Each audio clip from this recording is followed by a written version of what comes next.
Good evening. Arthur Hastings here, welcoming you once more to the Little Grey Cells. Tonight's tale? The Puppeteer Pulls the Final String. Another Hercule Poirot mystery that will test the very limits of logic and reason. Before we begin, I must convey Poirot's own appreciation, and mine, to our extraordinary audience spanning continents and time zones. New listeners, we would be most honoured if you'd subscribe and share with us your location in the comments below. When tradition becomes a noose wrapped in silk strings. Now then, settle into your chair, brew a proper tisane, as the great detective would insist, and join me in unravelling this most curious affair. Your grey cells are about to be put to work. Chapter 1. Marionette Manor. "I do not understand," said Hercule Poirot, with the careful precision of a man determined to be reasonable, "why grown persons should derive pleasure from the manipulation of wooden dolls." I had extended the invitation and was already regretting it. "It's for charity, Poirot. The Theatrical Benevolent Fund. Dame Lydia Marionette has hosted this gala for 30 years. Quite the tradition." "Tradition," repeated Poirot, in the tone of a man who has bitten into something unexpectedly sour. He adjusted a marionette whose strings had been allowed to twist. A cardinal sin, apparently, even in this madhouse of enforced whimsy. "It does not follow that a thing is good because it is traditional. The Spanish Inquisition was also traditional." Before I could mount a defense of English charity galas, our hostess descended upon us. Dame Lydia Marionette was a woman of 70, whose face had been arranged into an expression of gracious welcome, with the same deliberation one might employ in setting a stage. Everything about her suggested performance. The sweeping lavender tea gown, the careful coiffure, the extended hand that demanded homage rather than a simple handshake. "Monsieur Poirot, Captain Hastings has spoken of you so often. How delightful that you could join our little entertainment." Poirot bowed with continental formality. "Madame, you are most kind." "You must think us terribly eccentric." Her laugh was practiced, musical. "A house full of puppets. But they're rather the family business, you see. My late husband was a theatrical designer. These marionettes have performed across Europe. Some are nearly 200 years old." "Most impressive," said Poirot, though his eyes had already moved past her to catalogue the room's other occupants, with that particular intensity I had learned to recognise. The look of a man who classifies human beings the way an entomologist classifies beetles. A young man, with the face of a matinee idol and the restless energy of someone perpetually awaiting applause, detached himself from a group near the window. His smile was almost aggressive in its charm. "Uncle's puppets, technically, but Mother curates them now. Felix Marionette, Monsieur Poirot. I've read about your cases, the theatrical ones especially. That business at the Opera House." "You have an interest in the theatre, perhaps?" Something flickered behind the charming mask. Too quickly to name, too slowly to miss entirely. One might say that. Though I confess the family profession leaves little room for conventional dramatic pursuits.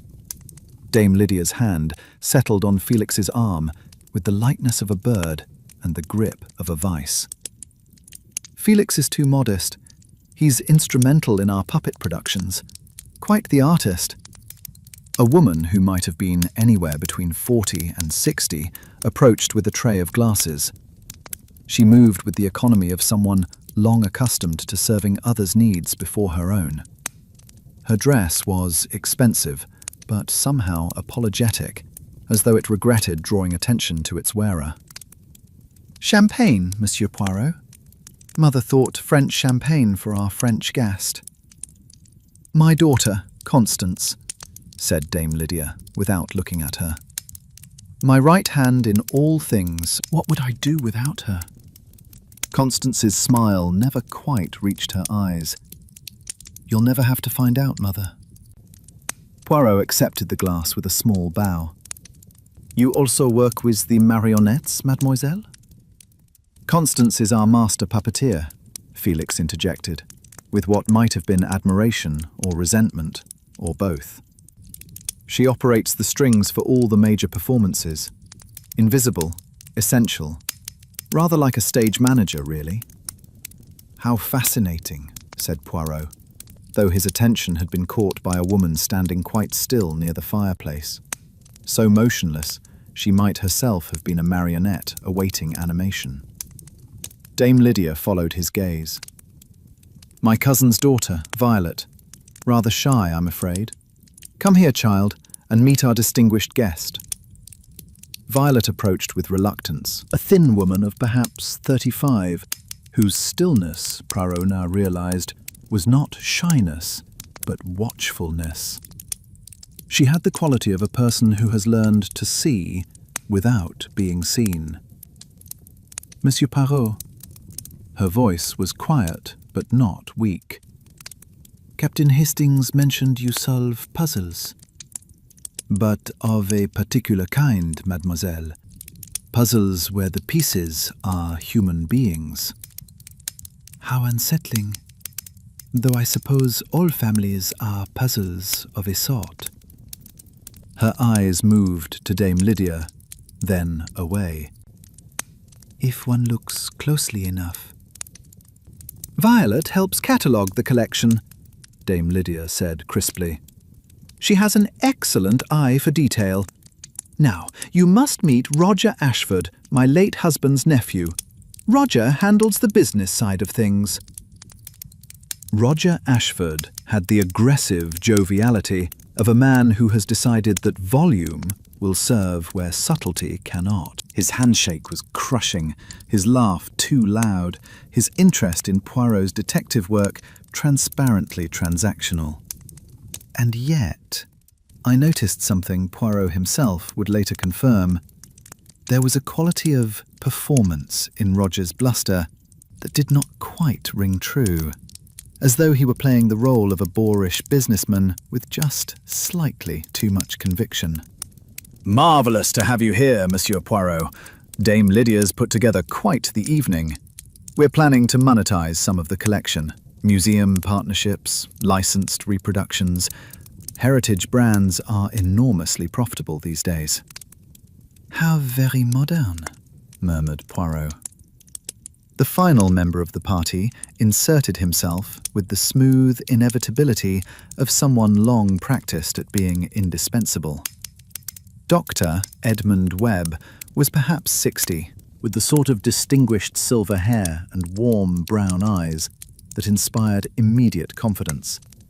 Perhaps too immediate, I thought, though Poirot would have distrusted it on principle.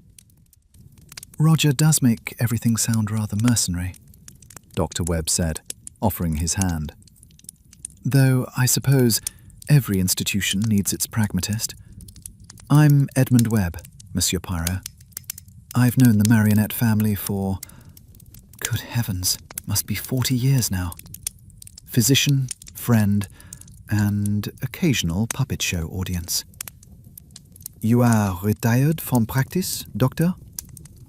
Semi-retired. I maintain a small consultancy in London, but spend most of my time here in Little Dorking. One grows attached to a place. To people. Dame Lydia touched his arm with evident warmth. Edmund is part of the family, truly. I don't know how we would manage without him. Dinner was an elaborate affair, though Poirot, as he later confided to me, was distressed that the arrangements had been achieved at the cost of symmetry. Place settings slightly askew, flowers in odd numbers, the whole effect deliberately whimsical in a way that made his fingers itch to straighten things.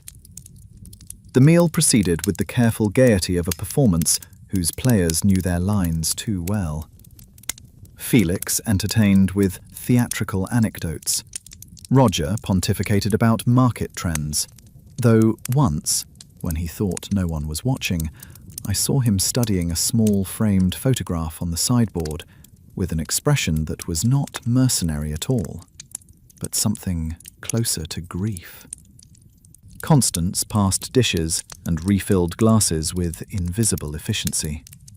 Violet watched. Dr. Webb maintained a flow of gentle commentary, smoothing conversational rough patches with practiced ease. And Dame Lydia presided, directing the table with the subtlety of a master puppeteer. A word here to draw someone out, a gesture there to cut someone off. An entire dinner party dancing to strings only she could see. "And now," she announced as dessert was cleared, "our little entertainment. We'll adjourn to the puppet theatre for a special performance." The puppet theatre was a miniature marvel, set in what had once been the Manor's ballroom. Rows of gilt chairs faced a proscenium stage, perhaps 10 feet wide, complete with velvet curtains and footlights. The effect was simultaneously charming and unsettling. A perfectly proportioned theatre for an audience of the wrong size. We took our seats as directed. I noticed that Dame Lydia had orchestrated even this with care, positioning each guest with mathematical precision. Poirot was placed between Dr. Webb and myself, with a clear view of the stage. Dame Lydia sat front and centre, naturally. Felix and Roger occupied the row behind her. Constance had disappeared to operate the puppets.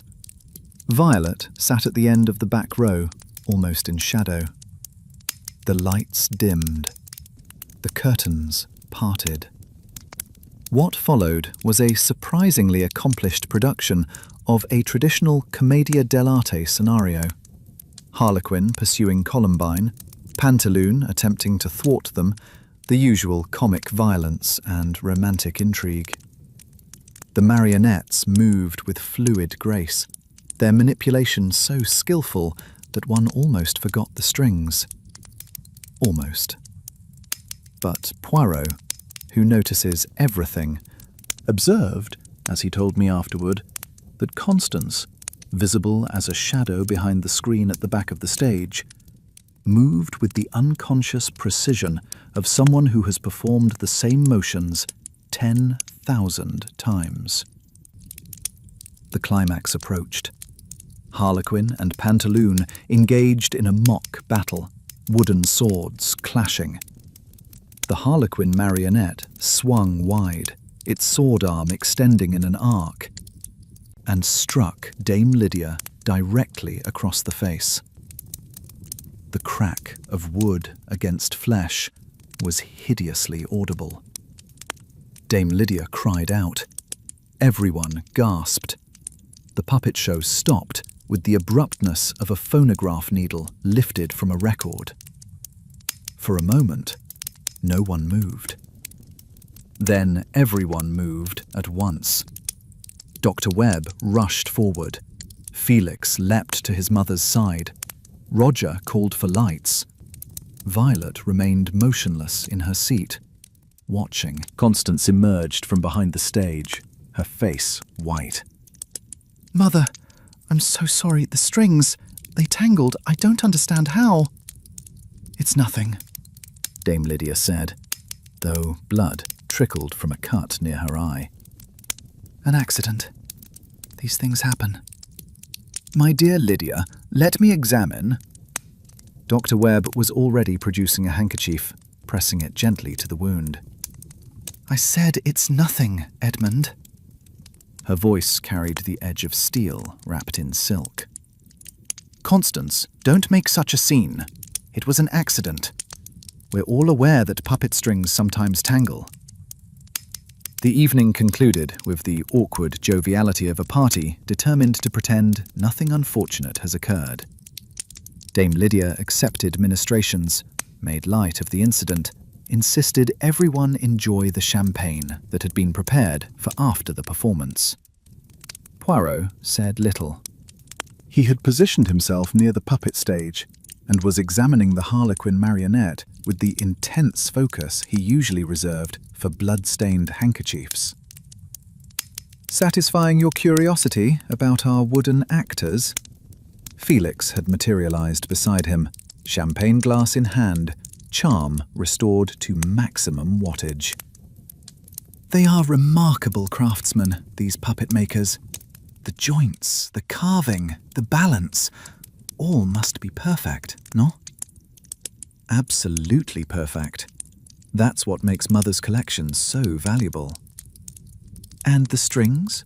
They are also important? The strings are everything. Wrong tension, wrong length, wrong attachment point, the puppet becomes impossible to control.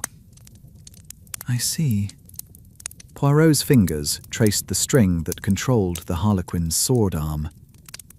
And these strings, they become tangled easily? Felix laughed. Not if you know what you're doing. And Constance has been doing this since she was 6 years old. Of course, said Poirot. Everyone makes mistakes. But his eyes, as he told me later, were very thoughtful indeed. The party dispersed. I offered to drive Poirot back to London immediately, apologizing profusely for the evening's disruption. No, my friend. Dame Lydia has insisted we stay the night. The hour is late, the roads are dark, and she wishes to demonstrate that her hospitality survives a small accident. Rather obliging of her, considering she was just struck in the face. Oui, said Poirot softly. Rather obliging.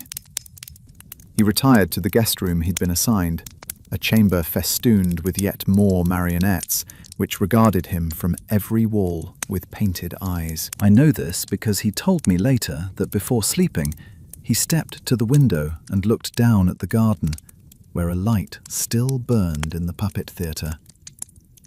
Someone was there, moving among the marionettes.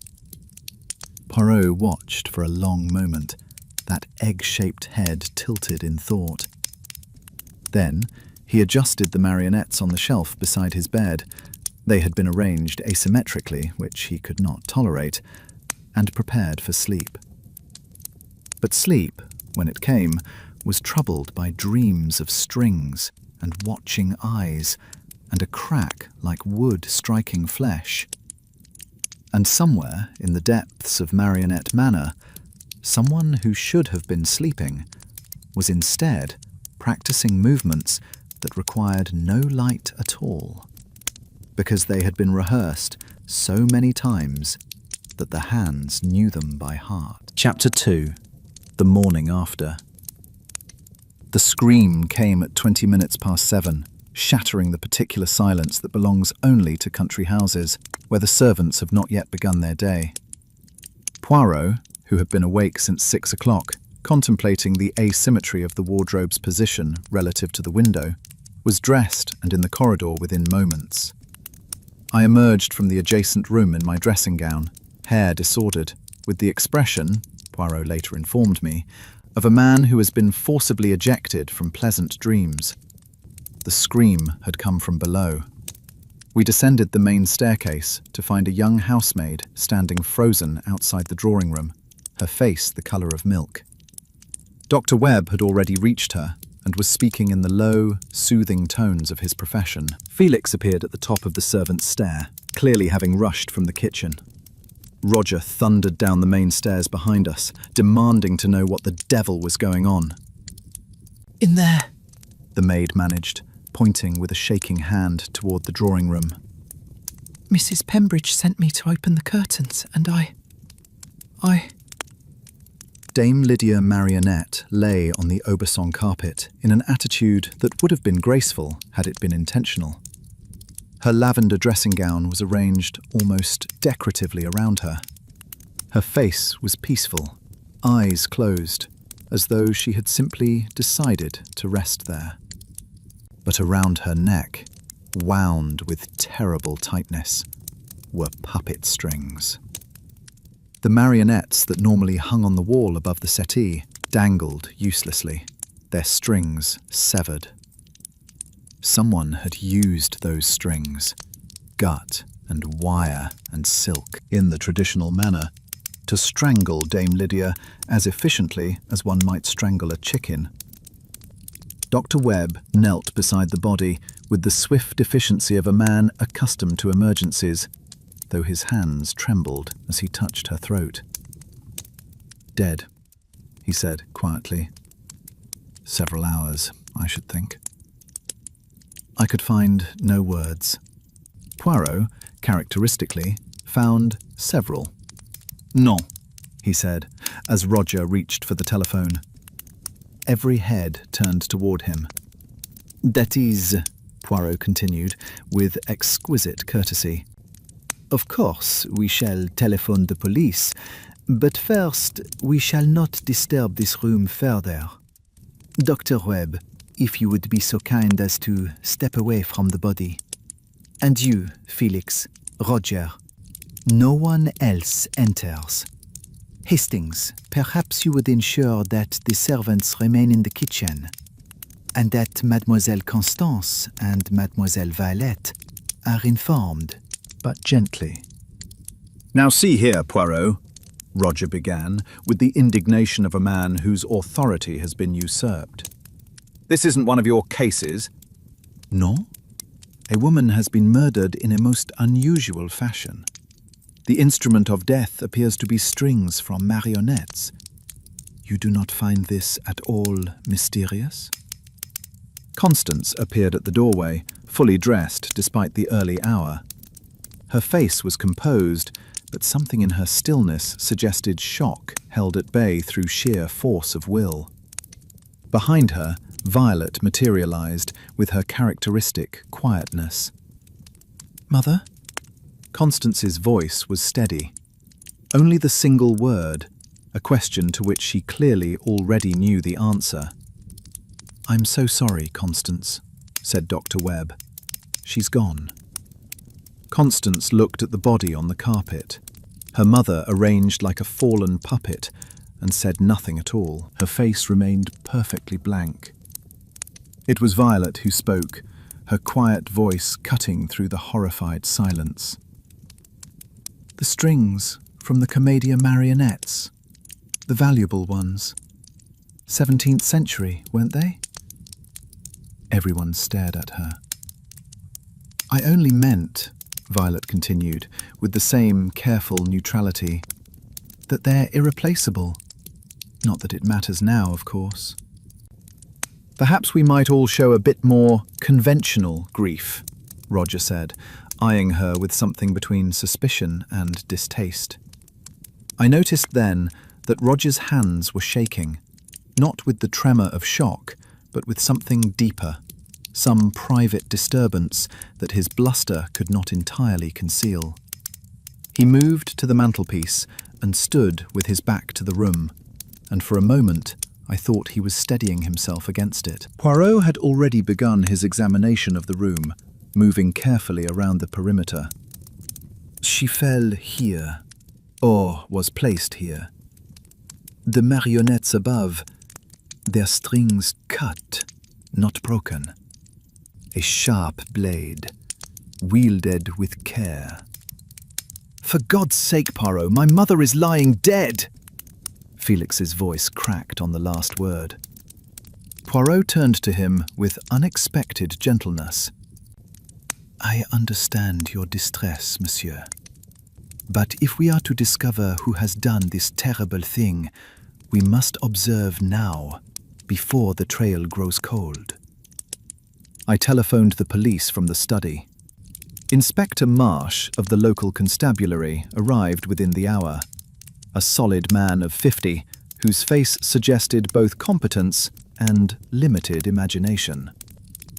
"Monsieur Poirot," he said, after the briefest of examinations had confirmed what we already knew.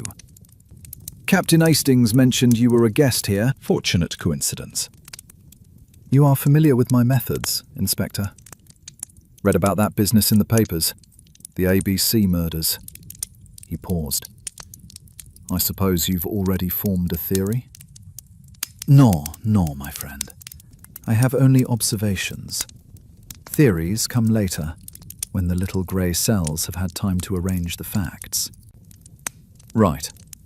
Well, let's start with the facts. The household retired at what time?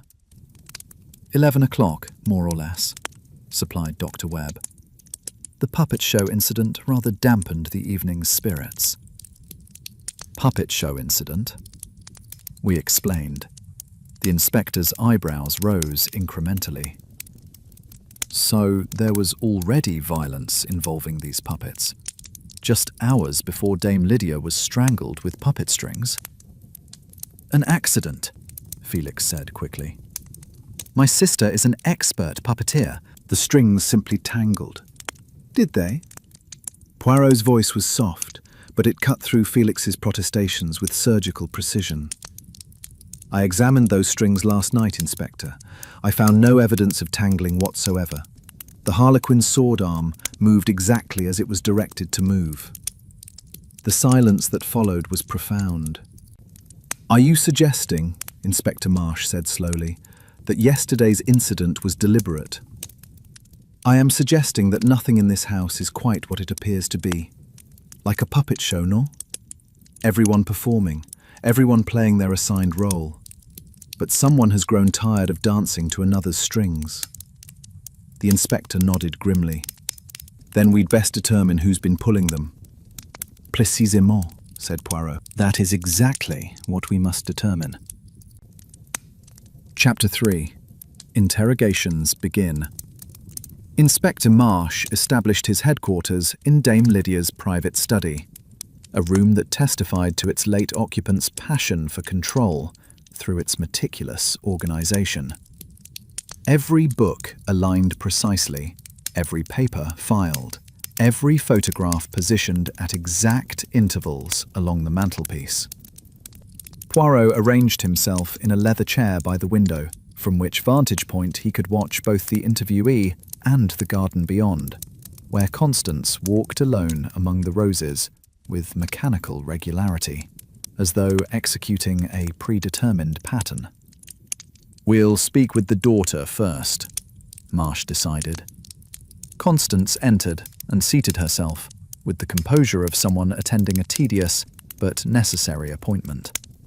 Her hands lay folded in her lap. Her expression remained carefully neutral. Miss Marionette, I'm very sorry for your loss. Yes, said Constance.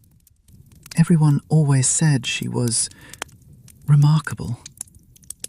The flatness of her tone gave the inspector pause. He consulted his notebook, regrouped. I understand you were the puppeteer for last night's performance. I've been the puppeteer for every performance since I was 12 years old. Mother trained me. She said I had naturally steady hands. And during the performance, the Harlequin struck your mother. The strings tangled. It happens occasionally, even to experienced operators. Does it? Poirot interjected gently. Forgive me, mademoiselle, but your brother tells me you have been manipulating these marionettes for 30 years. In all that time, how often have the strings tangled during a performance? Constance's eyes met his. Twice before. Once when I was 14, once when I was 23. Mother was very displeased both times.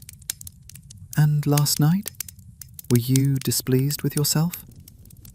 I was horrified. Whatever else she was my mother. The phrase hung in the air. Whatever else she was. Where were you between midnight and 3 o'clock this morning? In my room, asleep. Can anyone verify that? No, I sleep alone. Mother always said it was unseemly for unmarried women to have overnight guests. A ghost of something, bitter humour perhaps, flickered across her face. And you have no idea who might have wanted to harm your mother. For the first time, Constance's composure cracked, not into tears, but into a laugh, quickly suppressed. Inspector, everyone who knew my mother well had reason to want her harmed. She specialized in creating obligations. The question isn't who wanted to kill her. The question is, who finally found the courage? The brutality of this seemed to surprise even Constance herself. She pressed her lips together. Can you think of anyone specific? All of us. Felix, Roger, Violet, Dr. Webb, even me. We all had our reasons. We were all here. She paused. It's rather democratic, isn't it? Miss Marionette, are we finished? There will be a funeral to organise, letters to write, the gala to cancel formally. Mother would expect things to be done properly. After she departed, Poirot watched her through the window as she returned to the garden. An interesting young woman, he murmured. She practically confessed that everyone wanted the old woman dead, Marsh said. Oui, most helpful of her. I wonder why. Why what? Why she was so helpful. People who have something to hide usually hide it. They do not announce universal motive for murder, unless they wish us to suspect everyone equally. A fog of suspicion, no? If everyone is guilty, then no one is. Felix was summoned next. He entered with the air of a man preparing for an audition, simultaneously nervous and determined to project confidence. A ghastly business, he said, before the inspector could speak. My mother had her flaws. God knows she wasn't easy, but she didn't deserve this. Where were you last night between midnight and 3? In bed, 2nd floor, east wing. I took 2 sleeping tablets and slept straight through until that poor housemaid started screaming. Sleeping tablets. Can anyone verify the time you took them? No, I was alone. Felix paused. I'm always alone. You resented your mother's control, Poirot observed. Felix turned to him with sudden intensity. I'm 43 years old. I live in my mother's house, on my mother's money, performing in my mother's puppet shows. I wanted to be an actor, a real actor, on a real stage. Mother said it was vulgar. She said the family tradition was puppetry. So you stayed. Something shifted behind Felix's eyes. Not the practiced charm, but a weariness that went deeper than any performance could reach. Where else would I have gone, Monsieur Poirot? After 40 years of being told what you are, you begin to believe it. Did you kill your mother? No. The word was flat. I sometimes wished I had the courage, but no. Do you know who did? Look for the strings, Inspector. Everything in this house comes back to strings. Who pulls them? Who's dancing? Who's learned to cut them? He paused. Mother's great lesson. Control the strings. Control the world. Someone turned that lesson against her. After Felix departed, Marsh sat back and rubbed his temples. This family. It's like interviewing actors in a very disturbing play. That is precisely what they are, mon ami. Actors who have never left the stage. You're thinking the daughter did it? The puppeteer? I am thinking we must speak with everyone before we think anything definitive. But yes, Mademoiselle Constance is most interesting. 30 years of expertise with puppet strings, a lifetime of motive, and that extraordinary calmness. Means and opportunity, certainly. But what was the catalyst?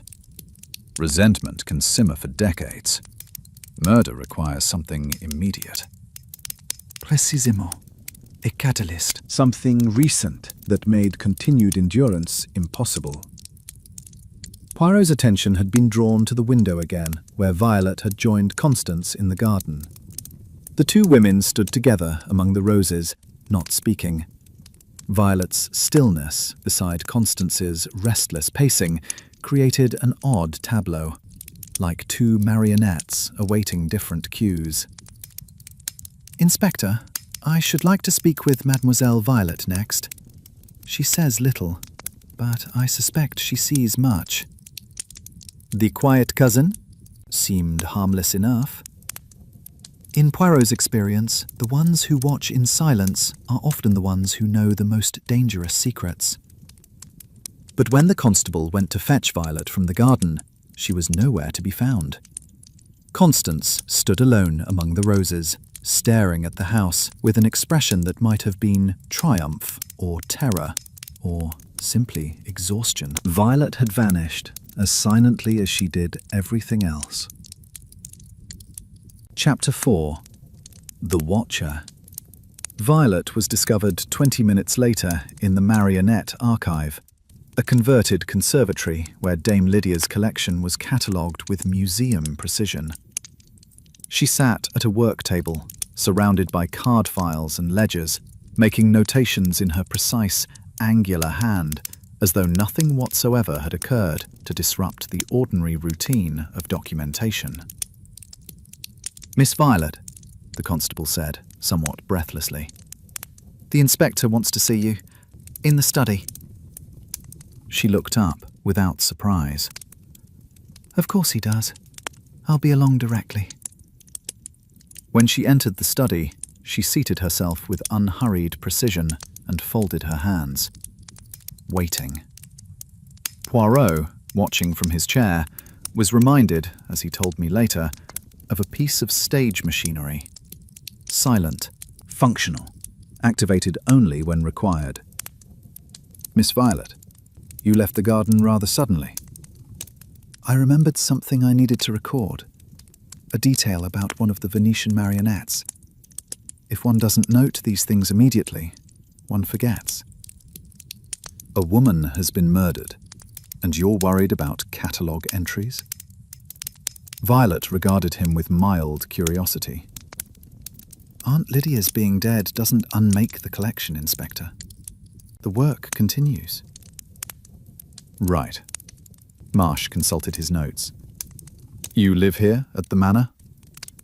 "For the past 8 years. My mother, Aunt Lydia's cousin, died and left me without resources. Aunt Lydia offered me a position as archivist, room, board, and a small salary in exchange for maintaining the collection records." "Was that generous of her?" Poirot asked softly. Violet turned to him. "Everything becomes burdensome eventually, Monsieur Poirot. That's the nature of obligation. But cataloguing suits my temperament. I prefer objects to people. Objects don't change their minds. Where were you last night between midnight and 3 o'clock? "In my room, 3rd floor, north side." "Did you hear anything unusual during the night?" Violet paused, and for the first time something flickered behind her careful neutrality. "I heard Felix in the corridor around 1 o'clock. He was speaking to himself, or possibly weeping. It was difficult to distinguish. Felix was awake at 1 o'clock." Marsh made a note.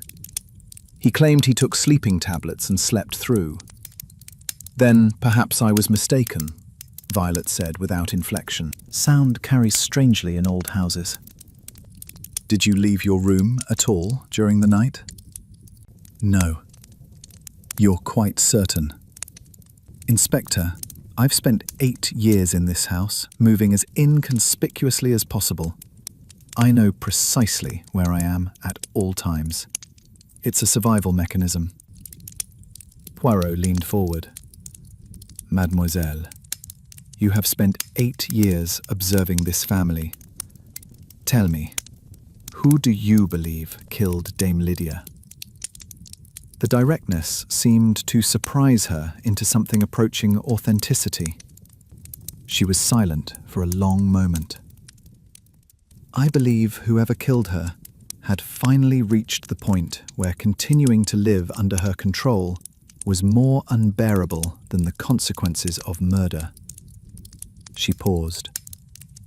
That narrows it to everyone in the household, except possibly Dr. Webb, who could have simply stopped visiting. Yet he did not stop visiting. No, Whatever chains bind him here are stronger than mere obligation. Dame Lydia was a controlling woman, then. Dame Lydia believed that other people existed to fulfill her vision of how the world should be arranged. She collected us as she collected marionettes. We were meant to perform on command and be properly grateful. Violet's voice remained level, but something arctic had entered it. She was very good at finding people who had nowhere else to go. But someone cut their strings, Marsh said. There's a difference between stopping dancing and cutting your strings, Inspector. One is passive. The other is a declaration. You've given this considerable thought. I've given everything in this house considerable thought. It's what I do. Aunt Lydia used to say I was like a piece of furniture. Always there, never obtrusive, occasionally useful. She let the sentence stand, without commentary. The commentary was unnecessary. Can you think of anything specific? Any change, any event that might have precipitated this? Violet's eyes sharpened. At dinner, the night before Monsieur Poirot arrived, Aunt Lydia announced she was reconsidering the household budget, that certain positions might need to be re-evaluated. She said this in front of everyone. She enjoyed that sort of announcement, the uncertainty it created. And how did people respond? Roger turned red and started blustering. Felix went very pale. Constance said nothing, but her hands shook when she poured the wine. She paused. And Dr. Webb looked at Aunt Lydia the way one looks at someone who has gone too far and knows it. Inspector Marsh set down his pencil. Miss Violet, you must have suspicions about who killed Dame Lydia. Violet stood, smoothing her skirt. I have suspicions about everyone, Inspector, including myself. She moved toward the door, then paused. Though, if you want my professional opinion, whoever cut those marionette strings knew exactly which ones to take. The commedia set are the strongest, gut rather than silk or wire. You can't break them by hand, and you need to know precisely which marionettes carry which strings, because they're not interchangeable. Meaning? Meaning it was someone who spent years learning the collection. Someone who could navigate this house in complete darkness. Someone who knew Aunt Lydia often came to the drawing room at night when she couldn't sleep. She regarded us with that terrible, quiet precision. The killer wasn't some random intruder. It was someone who planned this very carefully indeed. After she left, silence settled over the study. She's narrowed the field, Marsh said. Has she? Or has she merely confirmed what we already suspected? Poirot's fingers drummed on the chair arm. What interests me is not what Mademoiselle Violet told us, but what she chose not to tell us. What do you mean? She heard Felix at 1 o'clock. She mentioned it almost as an afterthought. But I think it was no afterthought. She wanted us to know that Felix lied about sleeping through the night. Poirot paused. The question is whether she directed suspicion toward him to protect someone else. Chapter 5. The Businessman's Mask. Roger Ashford's interview commenced with characteristic force. "This is an outrage," he announced before his considerable bulk had fully settled into the chair. "Dame Lydia murdered, the family name dragged through scandal, and we're all being interrogated like common criminals." "Innocent men rarely require solicitors during routine inquiries," Inspector Marsh replied. "Routine? There's nothing routine about strangling someone with puppet strings." Roger's jaw worked. "Do you have any idea what this will do to the collection's marketability?" "Your concern for the commercial implications is noted," Poirot observed, "though perhaps premature, given that Dame Lydia's will has not yet been read." Roger's face deepened to crimson. "I have every right to be concerned about the estate. I've spent 3 years developing partnerships, negotiating licensing agreements." "You disagreed with Dame Lydia's stewardship. She refused to monetize a 7-figure asset. Museums worldwide would pay handsomely for traveling exhibitions. Entertainment companies are desperate for heritage brands.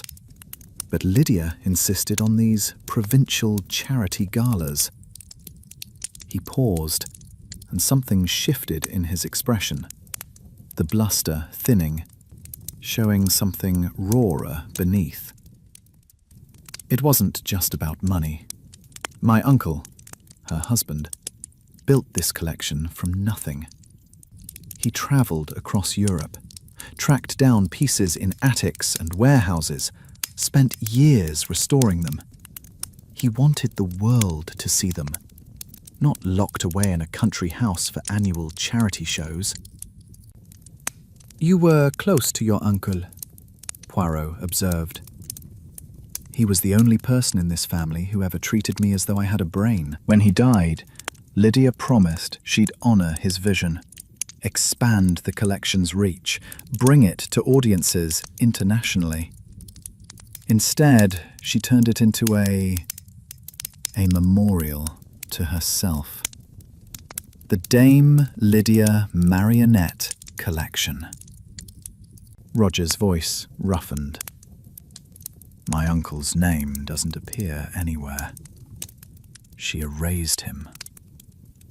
I confess, this cast Roger in a rather different light.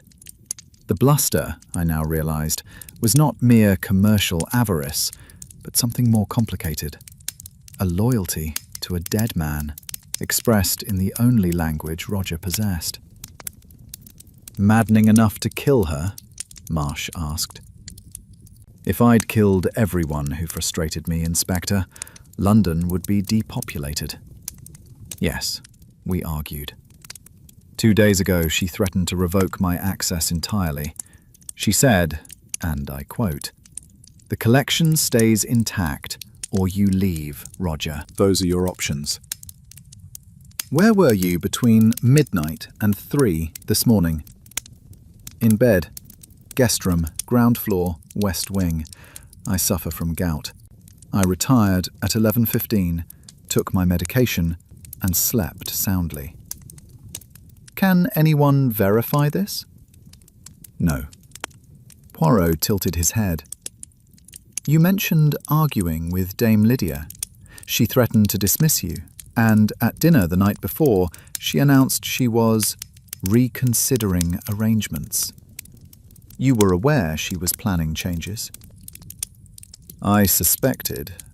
She'd been meeting with Pemberton, the solicitor, requesting financial documents." Roger's hands gripped the chair arms. "I assumed, but I didn't know. Not for certain." "Are you familiar with the operation of marionettes?" "Good God, no. My expertise is in marketing, not theatrical mechanics." "How convenient," Marsh observed. "It's the truth. If I'd wanted Lydia dead, I wouldn't have used puppet strings. I haven't the skill or the temperament for theatrical gestures." He stood, his considerable frame radiating something more complex than mere indignation. I wanted to save my uncle's legacy, Inspector.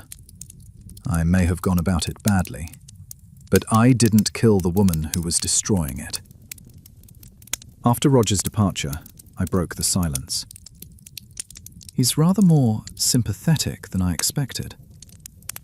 He is a man who performs boorishness, Poirot agreed, because it is simpler than revealing the grief beneath. But sympathetic does not mean innocent. Monsieur Roger had motive under the old will, commercial authority over the collection. Under a new will, he might lose everything. You think he knew about the new will? I think we must discover what everyone knew, and when. But first, Dr. Webb. I find myself most curious about this devoted family friend who has orbited Dame Lydia for 40 years. The constable returned with news that perplexed us all. Dr. Webb had left the house. Left? Marsh stood abruptly. When? Told the housekeeper he needed medical supplies from his surgery. That was 20 minutes ago. Did he seem agitated? Kept muttering about needing to check his records. Poirot's eyes sharpened. Inspector, I suggest we search Dr. Webb's room immediately. A frightened man either runs or destroys evidence. We must discover which. Chapter 6. The Physician's Confession. Dr. Webb's room occupied a curious position in Marionette Manor's geography. Neither with the family on the second floor, nor with the servants on the third, but in a comfortable ground-floor suite that suggested permanent residence rather than occasional visitation. The room told a story of long habitation and careful self-effacement. Medical journals dating back decades lined the shelves. A framed photograph of a younger Dame Lydia, alone, unsmiling, occupied the desk. The wardrobe held clothes of good quality, but deliberate inoffensiveness. Rather monastic, I observed. Or rather cautious, Poirot corrected. See how everything is positioned for easy departure? The suitcase on top of the wardrobe, not stored away. This is a man who has spent 40 years as a guest, never quite certain of his welcome. Marsh opened the desk drawers. Bills, correspondence, all quite ordinary. Or, Poirot said, he has removed anything of interest. Beneath the bed, Poirot discovered a small leather case containing medical instruments, and tucked into the lining, a bundle of letters tied with gut string. Love letters, I said, reading over his shoulder. From Webb to Dame Lydia. Some date back 30 years.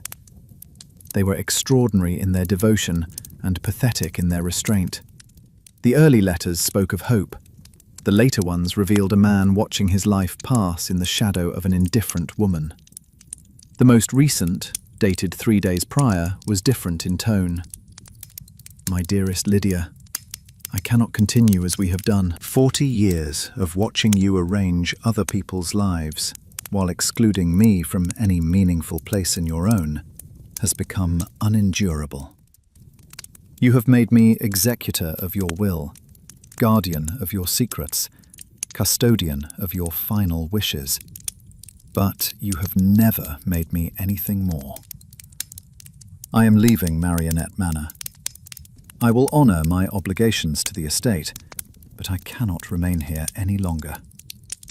This is not a threat. It is simply an ending.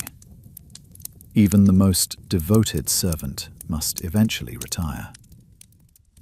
Yours, always and unfortunately, Edmund. He was leaving, Marsh said, after 40 years. But he didn't leave, Poirot murmured. The letter is dated 3 days ago, yet here he was yesterday. What prevented his departure? I found one more item, a small glass vial labelled in Webb's hand. Morphine sulfate for Dame L.M. Insomnia and neuralgia. Dame Lydia took morphine. Marsh examined it. Webb prescribed it. Which explains why she sometimes came to the drawing room at night, Poirot said. A habit known to everyone. Most convenient for a murderer. The sound of Webb's motorcar on the gravel interrupted us. He entered the house looking a decade older, was escorted to the study, and sank into a chair as though his legs had finally given out. Dr. Webb, you left the premises during a murder investigation. I went to collect medical records pertaining to Dame Lydia's care. Webb's voice was steady, despite his evident distress. Because she was dying, Inspector. Cancer. Inoperable. Perhaps 6 months to live. I diagnosed it 3 weeks ago. The silence was profound. She knew this? Poirot asked softly. I told her immediately. She began making arrangements, revising her will, organizing the household. Lydia didn't face death. She managed it. She told no one else. She swore me to secrecy, said she wouldn't have the family hovering like vultures waiting for carrion. Your letter announcing your departure. You wrote it, but stayed. Why? Webb's composure cracked. Because she asked me to. Because even after everything, I couldn't refuse her. She said she needed me here for the gala. She said I'd been loyal for 40 years, and she asked for just a few weeks more. Did you love her, Dr. Webb? Yes. For 40 years, I loved a woman who saw me as a useful appendage. His voice was barely audible. I loved her, and she used me. And I let her because having some place in her life was better than none at all. The morphine, you left it with her last night? She requested it around 10:30. Pain, though she wouldn't admit it. I prepared a dose and left it with her in the drawing room. You didn't administer it yourself? Lydia disliked fussing. She preferred to manage her own medication. A woman sedated by morphine, Poirot said quietly, would be unable to struggle effectively against strangulation. Webb's face went ashen. Then I helped kill her, by leaving the morphine where someone could... Or you killed her yourself, Marsh said, using your medical knowledge. No, I couldn't. Even knowing she'd never love me back, even knowing she was dying. Webb met Poirot's eyes with terrible honesty. Because, as long as she lived, there was the possibility that someday she might see me, really see me. Killing her would have killed that hope. And hope, Monsieur Poirot, even foolish hope, is sometimes all that keeps a person alive. After Webb departed, I let out a breath I hadn't realized I was holding. Poor devil. Was it wasted? Poirot mused. 40 years. Or was it the only thing that gave his life structure? He moved to the window. Someone in this house reached a breaking point. But which someone? And what was the final string that snapped? You don't think it was Webb? A man who has endured 40 years of deferred hope does not suddenly discover courage the night before his torment would end naturally. Dr. Webb knew she was dying. He could afford to wait. Poirot's voice was soft. But the others, Felix, Constance, Violet, Roger, they believed Dame Lydia could continue her manipulations for years to come. for one of them. That prospect became unendurable. Because they didn't know she was dying. Précisément. And to understand who acted, we must first understand what was in the new will. Because Dame Lydia's final manipulations, I suspect, provided the catalyst for murder. Chapter 7. The Will. The solicitor arrived at precisely 2 o'clock. A tall, cadaverous man named Pemberton, whose expression suggested he found life a tiresome obligation to be endured with stoic resignation. Inspector Marsh had requested that the will be read immediately, in the presence of all interested parties. They assembled in the drawing room. No one could quite forget what had lain there that morning. Felix by the window, Constance near the door, Roger by the mantelpiece, Violet in her corner, Dr. Webb standing slightly apart. Pemberton broke the seal.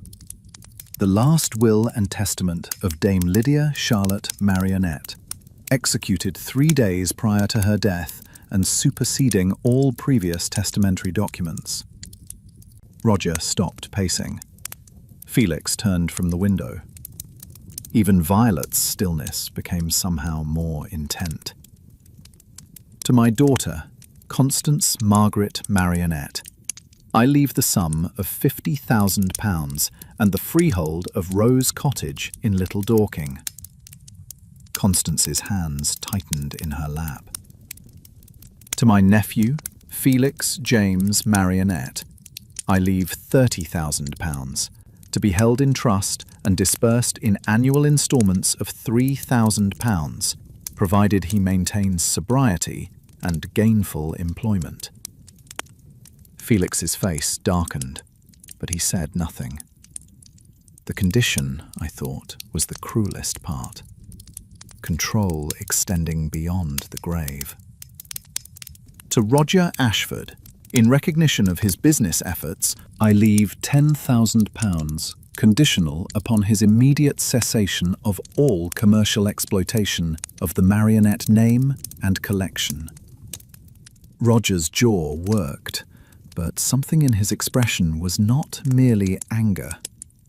I saw him glance at the photograph on the sideboard, the one I had seen him studying at dinner, and understood that what wounded him was not the money, but the finality. His uncle's vision officially and permanently extinguished. To my cousin's daughter, Violet Ann Hartley, I leave £20,000 and a lifetime tenancy in the archive rooms at Marionette Manor. Violet's expression didn't change, but her posture suggested profound surprise. The Marionette collection in its entirety, all marionettes, theatrical equipment, archival materials and associated intellectual property, I bequeath to the British Museum, under the condition that it be maintained as a complete collection, never dispersed, and displayed with appropriate educational programming. The silence was absolute. "She's given it away," Roger said. His voice was flat. Not the blustering outrage I expected, but something quieter and more devastating. Everything my uncle built, given to strangers. "As is her right," Pemberton observed. "And the manor?" Constance asked. "Marionette Manor I leave to my daughter, Constance, with the following provision: that she reside in the manor for a minimum of 200 days per year, maintaining it as the family seat. Should she fail to meet this condition for 2 consecutive years, the property reverts to the National Trust." Constance stood. "She's chained me here.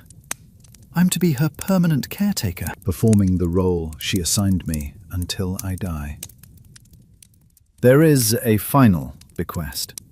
To Dr. Edmund Webb, my loyal friend and physician, I leave the residue of my estate, approximately £80,000, and appoint him executor with full discretion.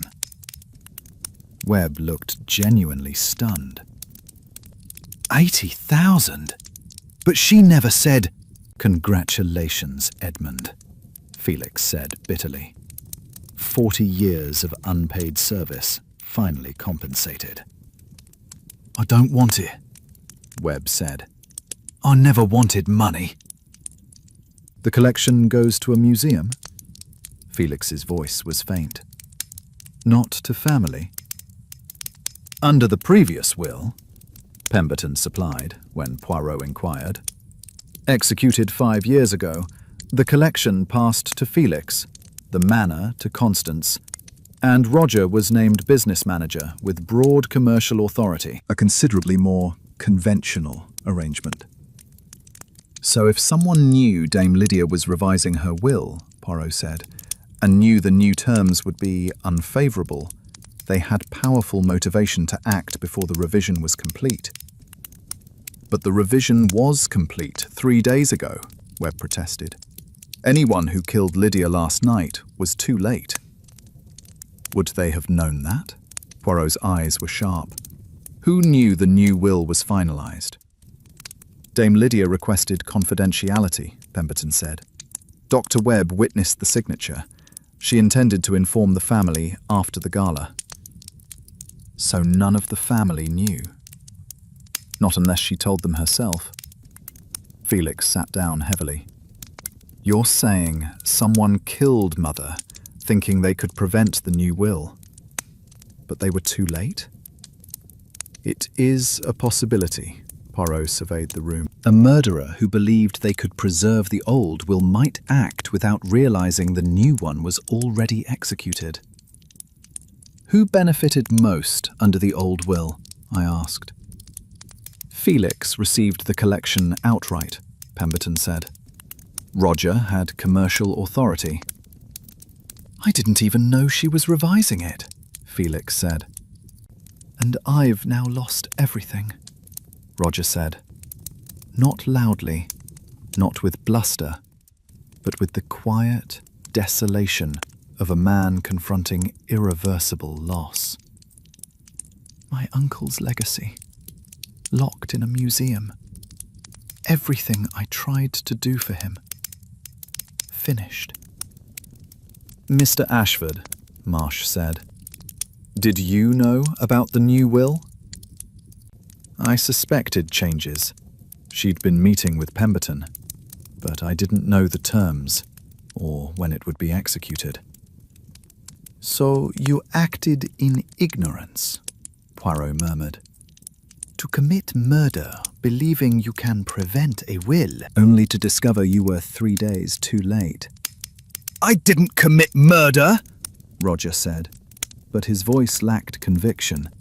Not because he was guilty, I thought, but because the loss had hollowed him out.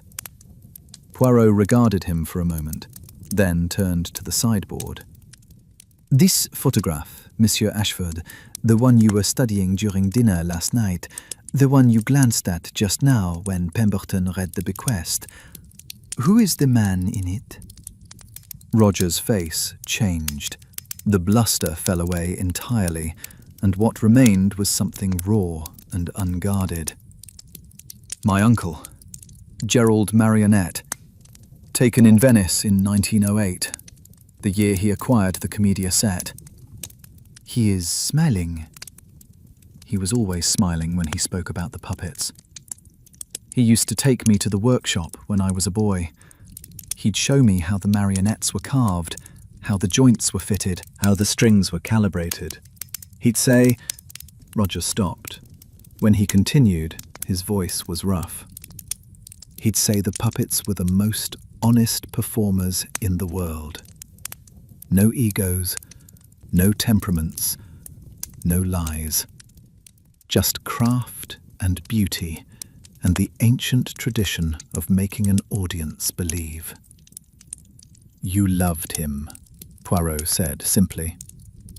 "He was the only person who ever—" Roger stopped again. "Yes, I loved him.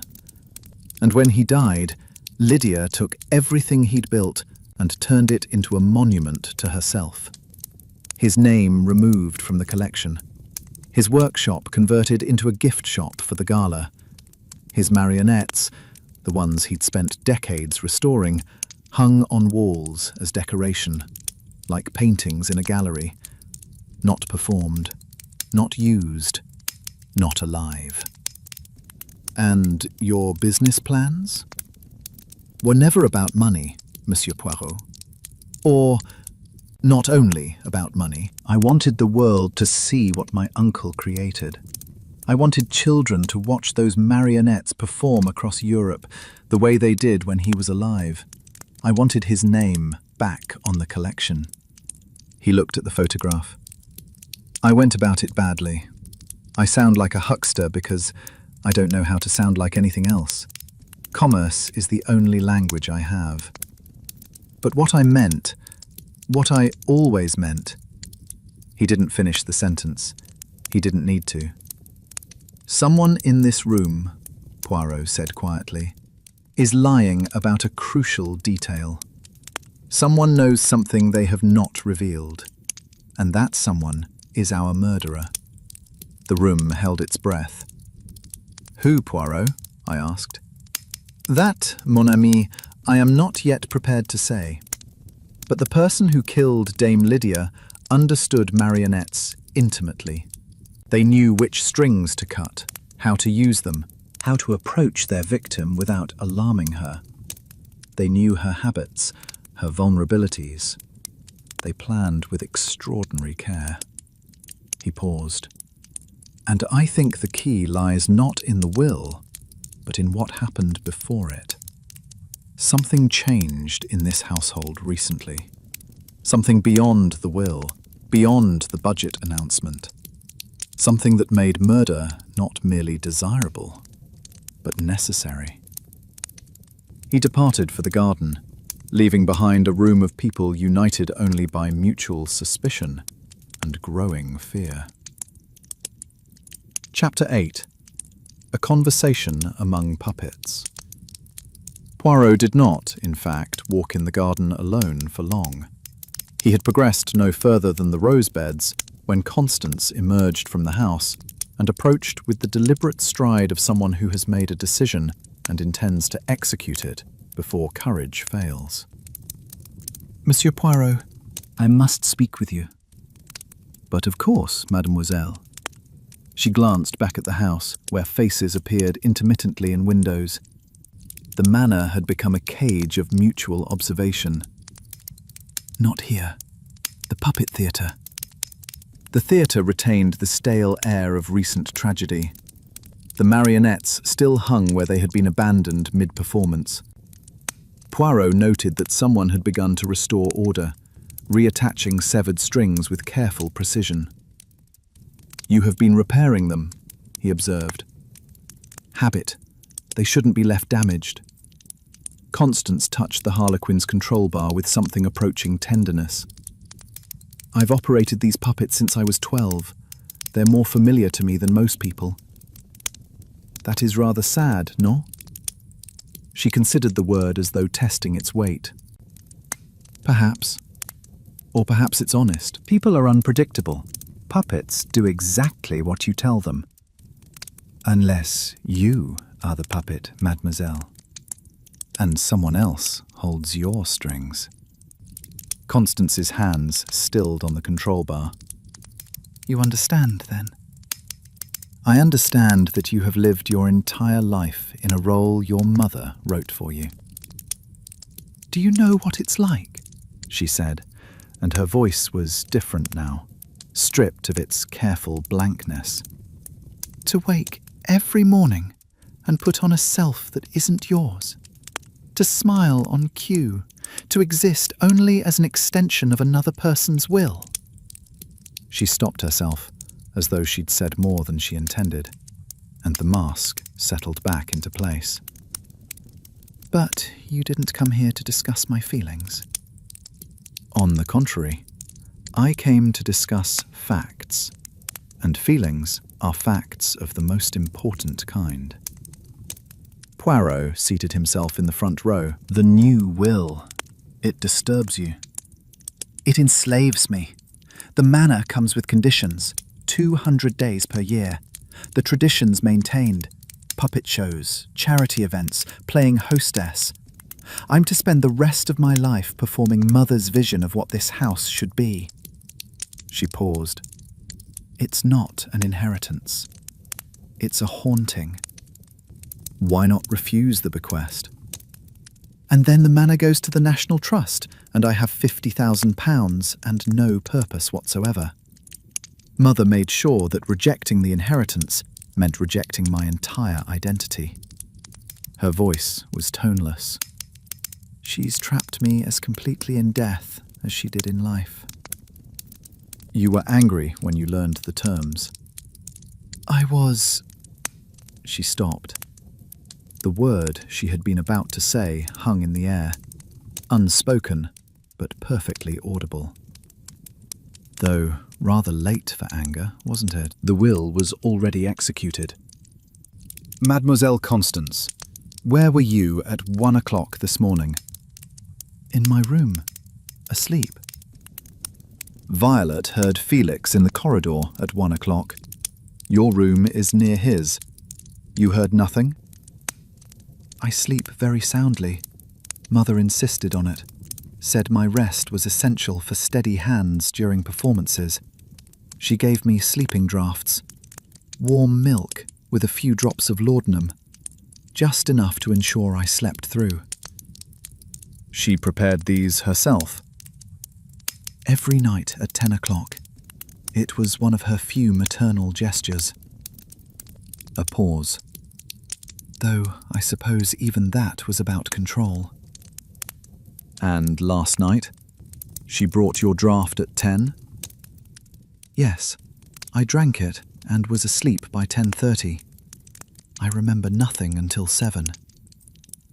Poirot's eyes narrowed slightly, the only outward sign of the activity within. Tell me about the harlequin that struck Dame Lydia during the performance. You say the strings tangled, but I examined those strings. They showed no evidence of tangling. Constance was very still. Then I was mistaken about the cause. A puppeteer of your skill making such an error seems improbable. I was nervous. Mother always made me nervous during performances. You were watching her, not the puppets?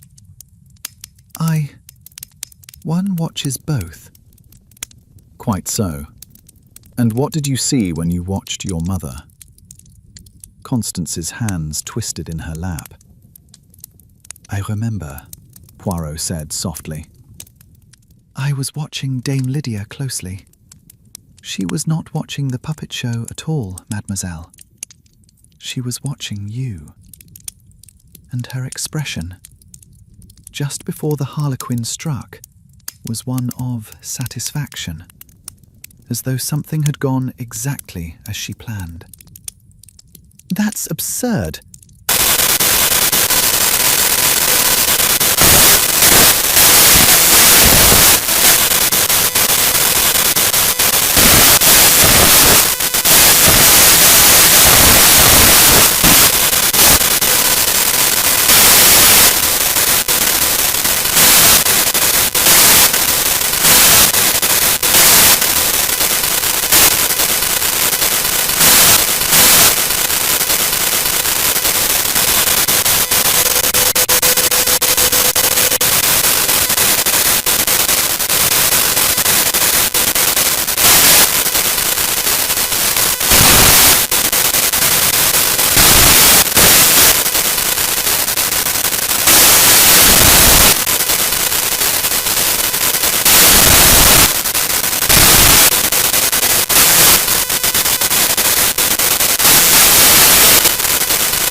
Inspector Marsh is asking for you. In a moment, Hastings. First, when you watched the puppet show last night, could you see Mademoiselle Constance behind the screen? I frowned, remembering.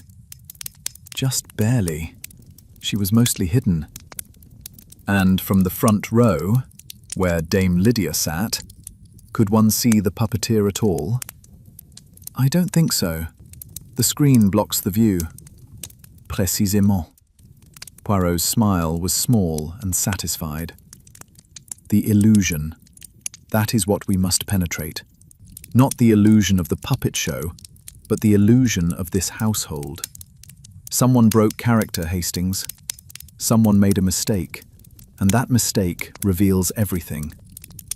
What mistake? Patience, mon ami. We are approaching the denouement. But first, I must confirm one final detail.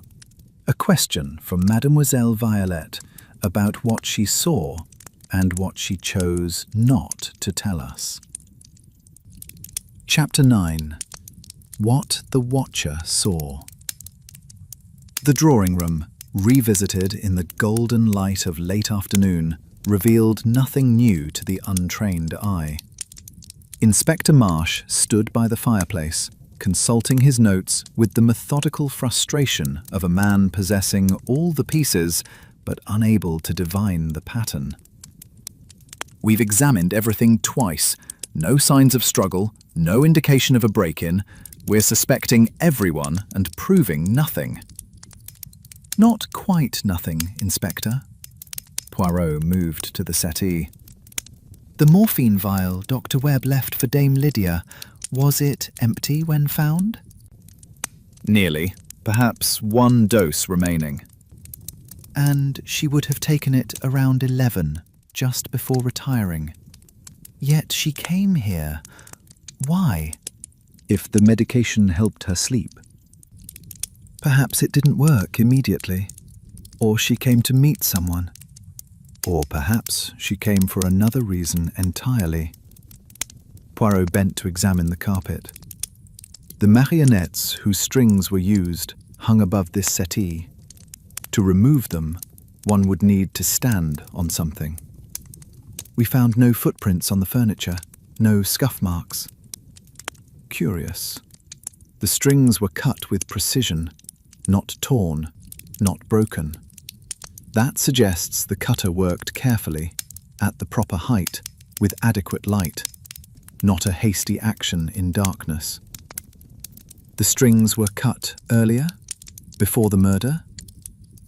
This murder was planned with considerable attention to detail. Even the choice of weapon, gut strings from irreplaceable marionettes, was symbolic. Someone was making a statement about control. Violet appeared in the doorway. Inspector, Mr. Pemberton asks whether he may return to London. Tell him to wait. Mademoiselle Violet, Poirot said. A moment. You mentioned hearing Felix at 1 o'clock. You were quite specific about the time. I checked my watch when the sound woke me. Yet Constance heard nothing. She sleeps soundly, she says. Constance takes laudanum in warm milk, has done for years. And what else did you observe that night? Something flickered behind her expression. Nothing else. You did not go to the window? Your room overlooks the garden, and the drawing-room windows face that same garden. If lights burned here late at night, you would have seen them. I didn't go to the window. How curious. Because the housekeeper mentioned your curtains were open this morning. She found that unusual, as you typically keep them closed, as though you had been standing at the window and had not bothered to close them when you returned to bed. Violet's composure cracked. Very well. I looked out. I saw lights in the drawing room. I saw someone leave through the French doors at approximately 1:30. Inspector Marsh stepped forward. Who? I couldn't tell. It was dark. A silhouette. Something dark. A dressing gown or coat. They moved quickly across the garden. And you said nothing? You witnessed someone leaving the scene of a murder? I didn't know it was a murder scene. I thought someone couldn't sleep. How was she to know at 1:30? Poirot said gently. The body wasn't discovered until 7. He turned back to Violet. But by morning, you realized that mentioning what you'd seen would make you a suspect, or a witness who should have intervened, so you said nothing. A frightened silence, Violet said quietly. I've spent 8 years being invisible. When murder occurs, the invisible become very visible indeed. The figure, was it entering or leaving the drawing room? Leaving. You are certain? Yes. And could it have been Felix? It could have been anyone. Roger, Edmund, even Constance if she hadn't taken her sleeping draught. But Constance did take her draught. Dame Lydia brought it at 10 o'clock, as always. They're not Constance. You are very certain about those sleeping draughts. I've seen Dame Lydia prepare them hundreds of times when I've been in the kitchen making tea. Warm milk, a few drops of laudanum. The ritual never varied. She prepared them herself, always. Every night at 10 o'clock. Violet paused. Last night, I heard her in the corridor at 10 speaking to Constance, the usual pattern. And before 1 o'clock, did you hear anything else? Someone on the stairs around 11:30. Footsteps descending, not returning. Man or woman? Impossible to tell on carpeted stairs. Poirot was silent for a long moment. Then, "Thank you, Mademoiselle Violet. You have been most helpful." Have I? I've told you almost nothing useful. On the contrary, you have confirmed something about Dame Lydia's habits. The sleeping draught ritual. That is most illuminating. After Violet departed, Marsh turned to Poirot with barely suppressed frustration. 4 suspects with means and opportunity, all with motives, none with alibis, and a mysterious figure in the garden. But consider, Inspector. Mademoiselle Violet has spent 8 years observing this household. She knows every footstep, every habit. I think she recognized that figure. I think she knows exactly who it was. Then why not tell us? Because knowing and proving are different things. And because Violet collects information the way some people collect stamps. It is her currency. Knowledge withheld is more valuable than knowledge revealed. So what now? We're stuck. Not stuck, mon ami. We are approaching the truth. But the truth in this case is not what anyone expects. Poirot paused. Consider. Everyone in this house had motive. Everyone had some degree of means. Everyone had opportunity. The question is not who was capable of this murder. They all were. The question is who conceived it, who wrote this particular script. You keep saying that. Because it is the key. This murder was theatrical, symbolic. Puppet strings used as a weapon. The puppeteer killed by her own instruments. It was designed to send a message. His voice dropped. But what if the message was not sent by the killer? What if the message was sent by the victim? I stared at him. What do you mean? I mean, Hastings, that I have known since Mademoiselle Constance told me about the sleeping draughts. Everything else has merely confirmed what the little grey cells already deduced. He moved toward the door. Inspector, this evening I wish to gather everyone in the drawing room. The family, Dr. Webb, Mr. Pemberton. Tell them I have solved the murder. Attendance is not optional. You've solved it. You know who did it. I know, said Poirot quietly. And the answer is the one no one has considered. because it is the answer that hides in plain sight, disguised as impossibility. Chapter 10. The Denouement. They assembled at 8 o'clock in the drawing room where Dame Lydia had died. Poirot had arranged the seating with the precision of a stage director. Constance near the door, Felix by the window, Roger at the fireplace, Violet in her corner, Dr. Webb slightly apart, Pemberton, the solicitor, in a straight-backed chair by the desk, Inspector Marsh by the door. I took my customary position, slightly behind Poirot, notebook in hand, ready to record whatever revelations the little grey cells had prepared. Poirot stood before the fireplace, hands clasped behind his back, and allowed the silence to extend until it became uncomfortable.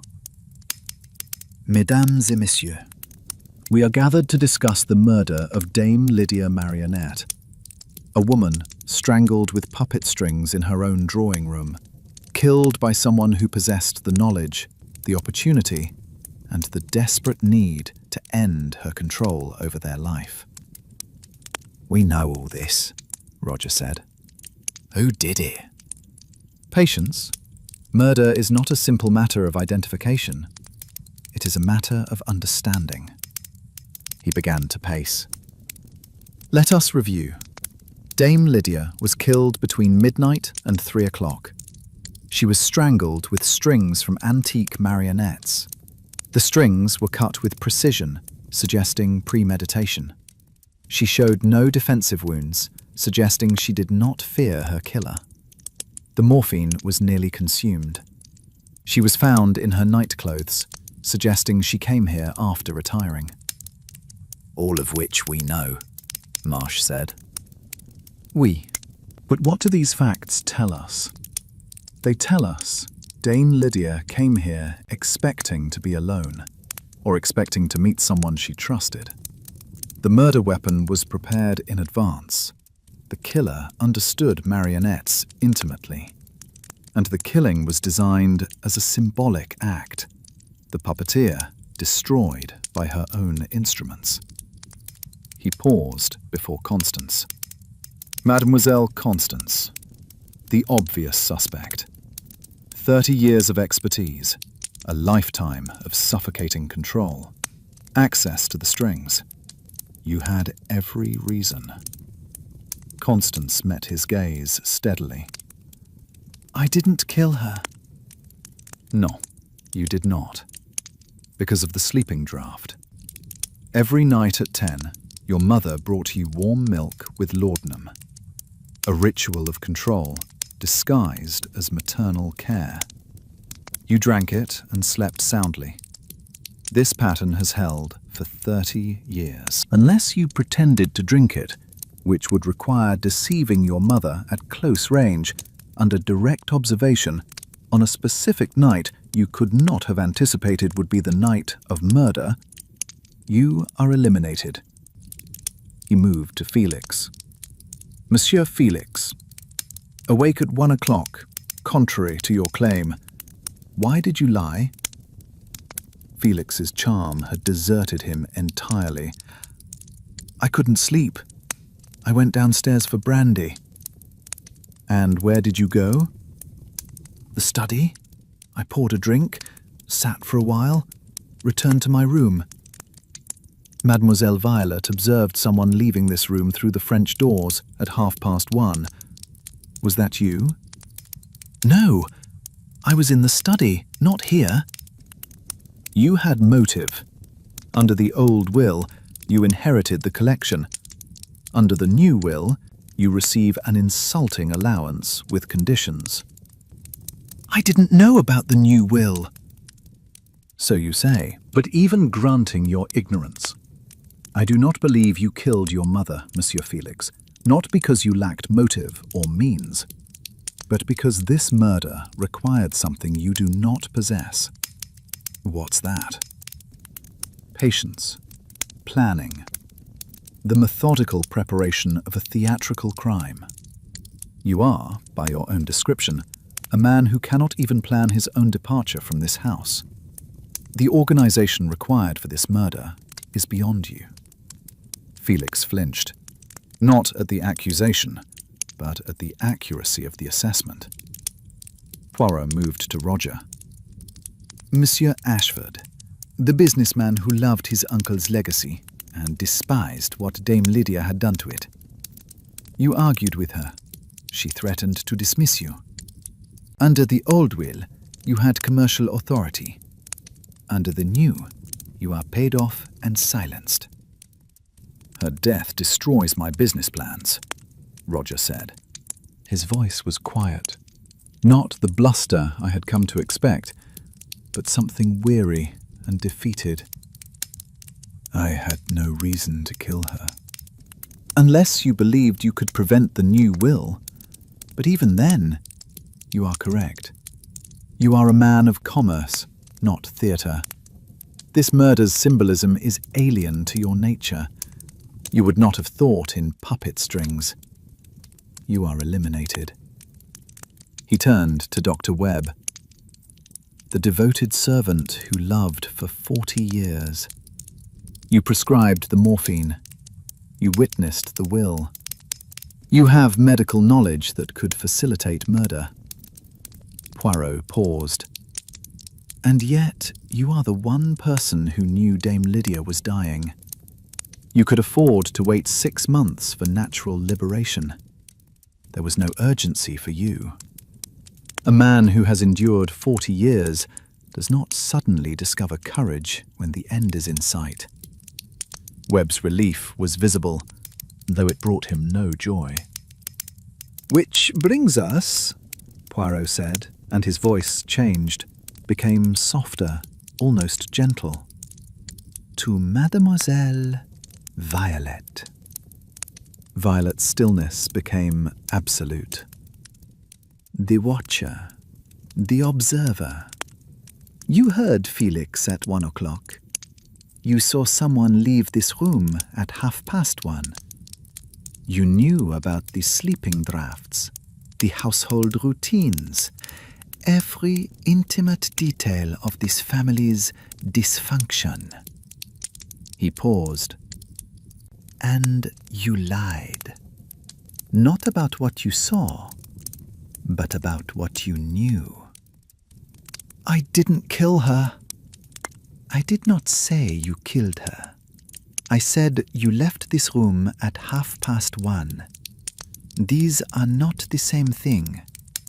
Because Dame Lydia was already dead when you entered this room. Already strangled. Already arranged on the carpet. You found her body and said nothing." Violet's hands trembled. "Because I thought they would think I'd done it." "So you fled." The figure Violet saw in the garden was herself, running from the scene. Poirot's voice was grave. "You found a dead woman and chose silence over truth. A foolish decision, mademoiselle, but an understandable one." "But if Violet found the body," I interjected, "and didn't kill Dame Lydia, then who did? You've eliminated everyone." "Not everyone, Hastings." Poirot turned to face the assembled company, and his expression was unlike any I had seen before. Not triumph, not satisfaction, but something approaching sorrow. "There is one person we have not considered. One person who had perfect access, perfect knowledge, perfect opportunity. One person whose role in this household was so carefully constructed that we never thought to question it." He paused. "The murderer of Dame Lydia Marionette," he said quietly, "is Dame Lydia Marionette herself." Chapter 11. The Puppeteer's Final Performance. The silence that followed Poirot's pronouncement was of a quality I have rarely experienced. Not merely the absence of sound, but the presence of incomprehension so total that it seemed to press against the walls. Felix spoke first. "That's impossible. You can't strangle yourself with puppet strings." "Can you not?" Poirot's voice was gentle, but relentless. "Let us examine what we know, truly know, and see whether impossibility survives the test of logic." He moved to the settee beneath the wall, where the marionettes had hung. "First, Dame Lydia was dying. Cancer, inoperable, 6 months at most. Dr. Webb confirmed this. She knew her time was limited, and she spent her remaining weeks arranging everything. The will, the household, the future of every person dependent upon her, with the same meticulous control she had exercised throughout her life. But suicide, Marsh began. "Suicide is not the word I would use, Inspector. This was not the act of a desperate woman. It was a performance. The final, most ambitious production of a master puppeteer. Dame Lydia did not merely end her own life. She orchestrated her death as a work of theatre, complete with staging, symbolism, and an audience of suspects." "You're saying she wanted us to think it was murder?" Roger's voice was hoarse. "I am saying she designed it to look like murder. Consider, she knew she was dying. She had revised her will to distribute maximum obligation and minimum freedom to every member of this household. She had spent weeks engineering a situation in which each of you, all of you, would have compelling motive to kill her." He began counting on his fingers. The budget announcement, calculated to make everyone feel threatened. The new will, designed to enrage Felix, humiliate Roger, enslave Constance, and burden Dr. Webb with the executorship of her posthumous manipulations. Even the sleeping drafts, the nightly ritual that ensured Constance could not interfere. Even the morphine, left conveniently available, so that when the body was discovered, suspicion would fall on whoever had access to sedatives. "But the strings," Felix insisted. "How does a woman strangle herself with puppet strings?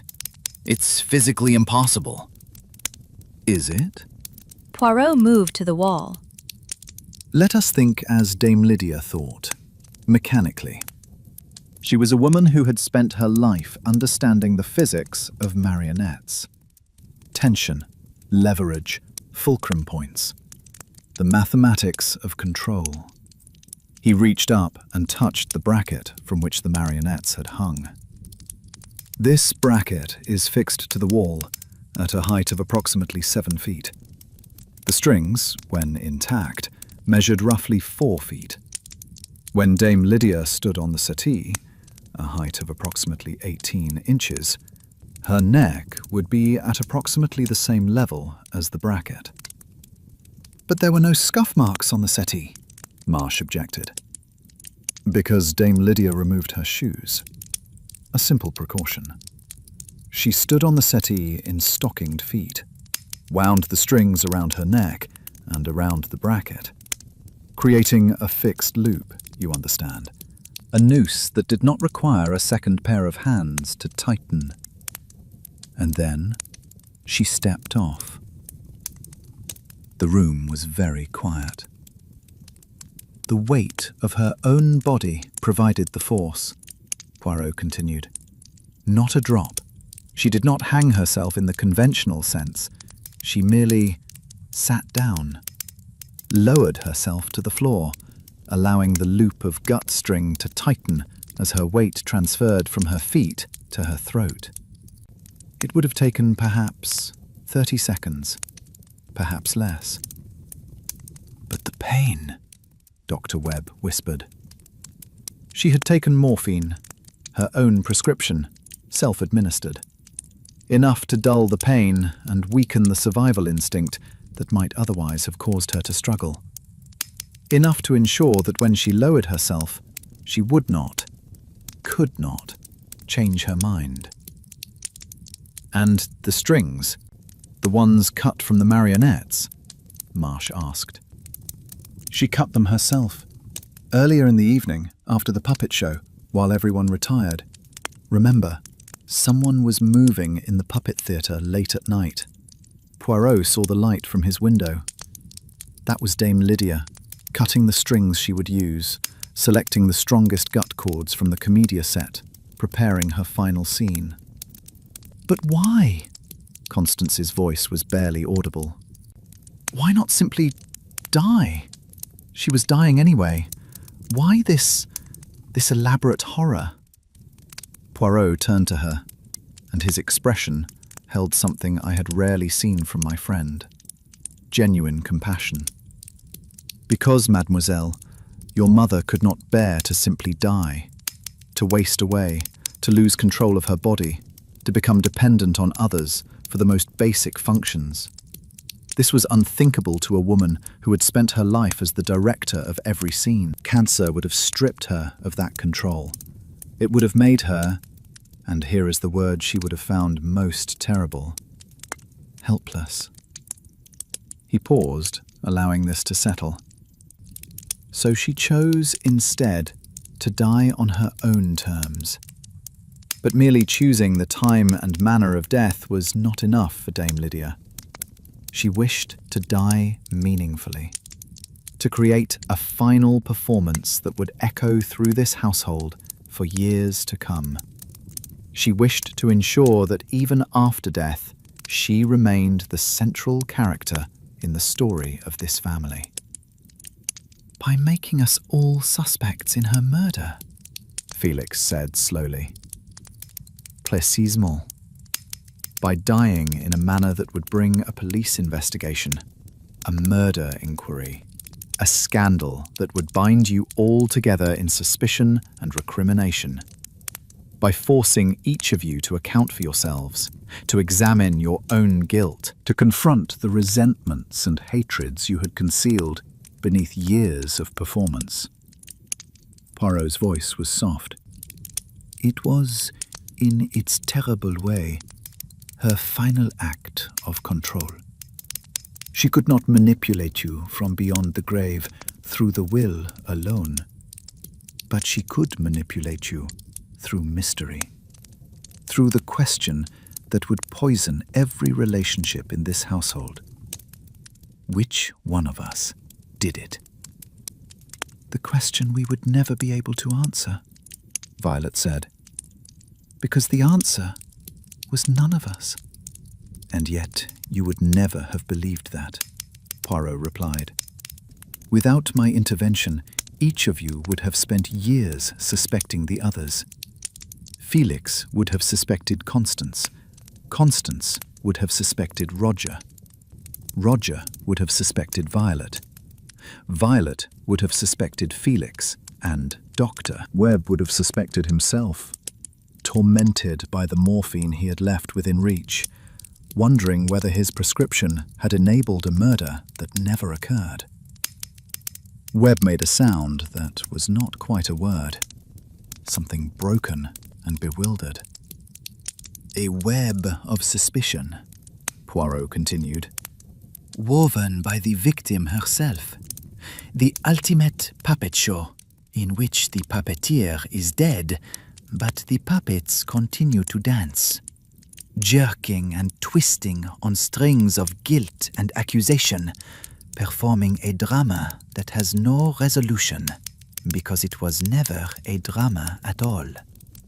Only an illusion. The final, most brilliant illusion of a woman who could not bear to relinquish the stage." "But the puppet show incident," I said, struggling to keep pace.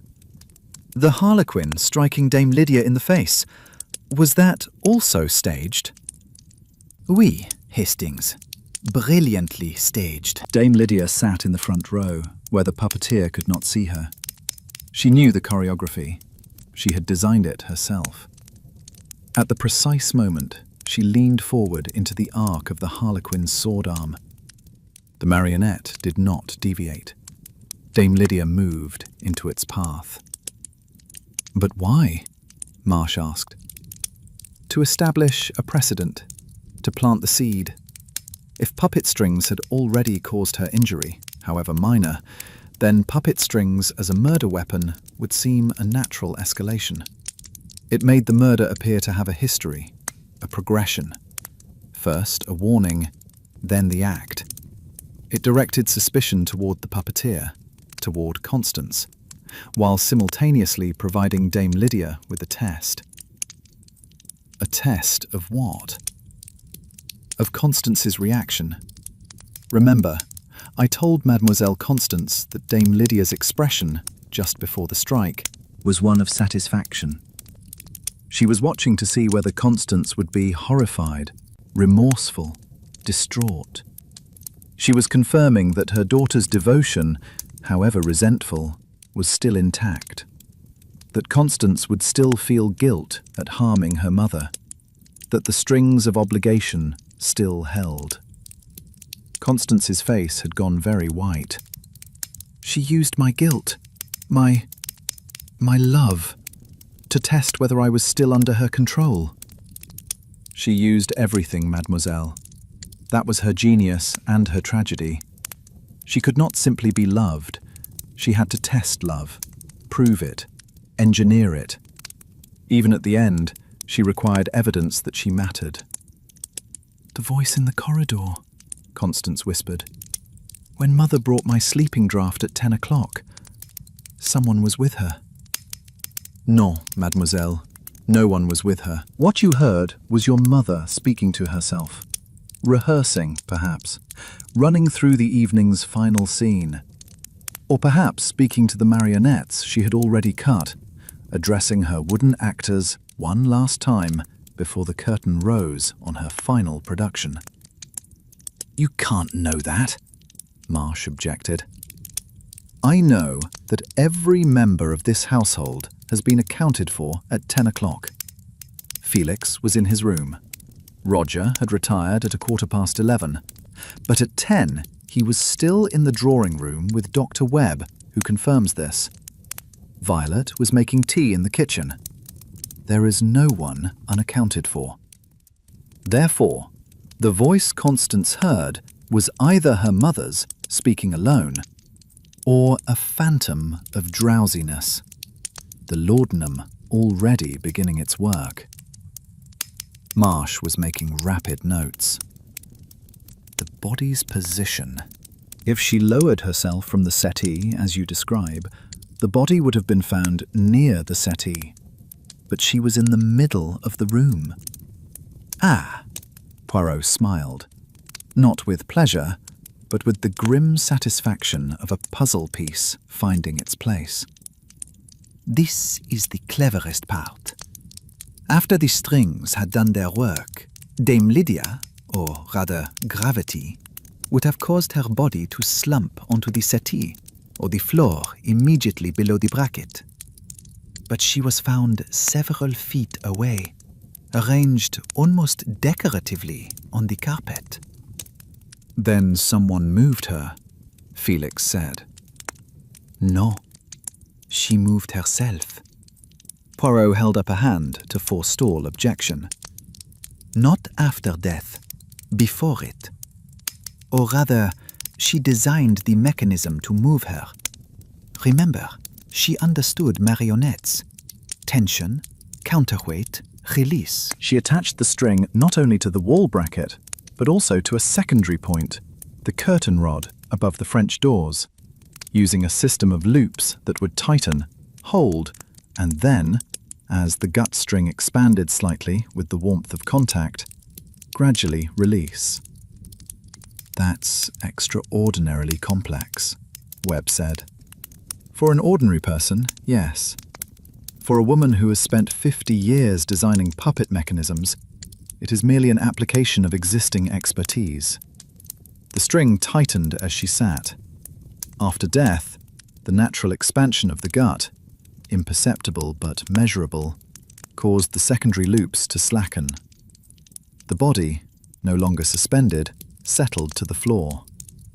The string, released from the curtain rod, fell free and lay around her neck as though wound there by another's hands. "She built a machine," Constance said. Her voice was hollow.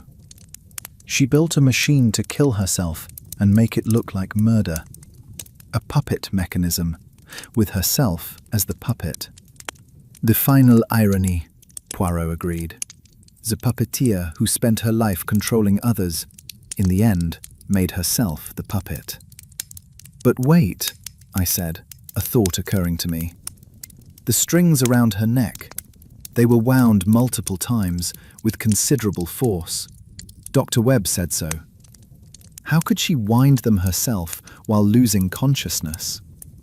"Because she did not wind them by hand, Hastings. She wound them in advance while still standing on the settee. A loop of gut string passed around the neck 3 times, with sufficient slack to allow her to lower herself gradually. As her weight transferred to the string, the loops tightened naturally. The same principle by which a noose draws closed. The tension was provided not by hands, but by gravity, by the weight of Dame Lydia's own body." "And the severed strings on the marionettes, the ones still hanging on the wall?" "Misdirection. She cut them to make it appear that someone had harvested strings for murder. But examine those dangling ends, Inspector. They were cut at different lengths, with no consistency. A murderer cutting strings for a specific purpose would have cut them to a uniform length. Dame Lydia cut them to create the impression of a purposeful act.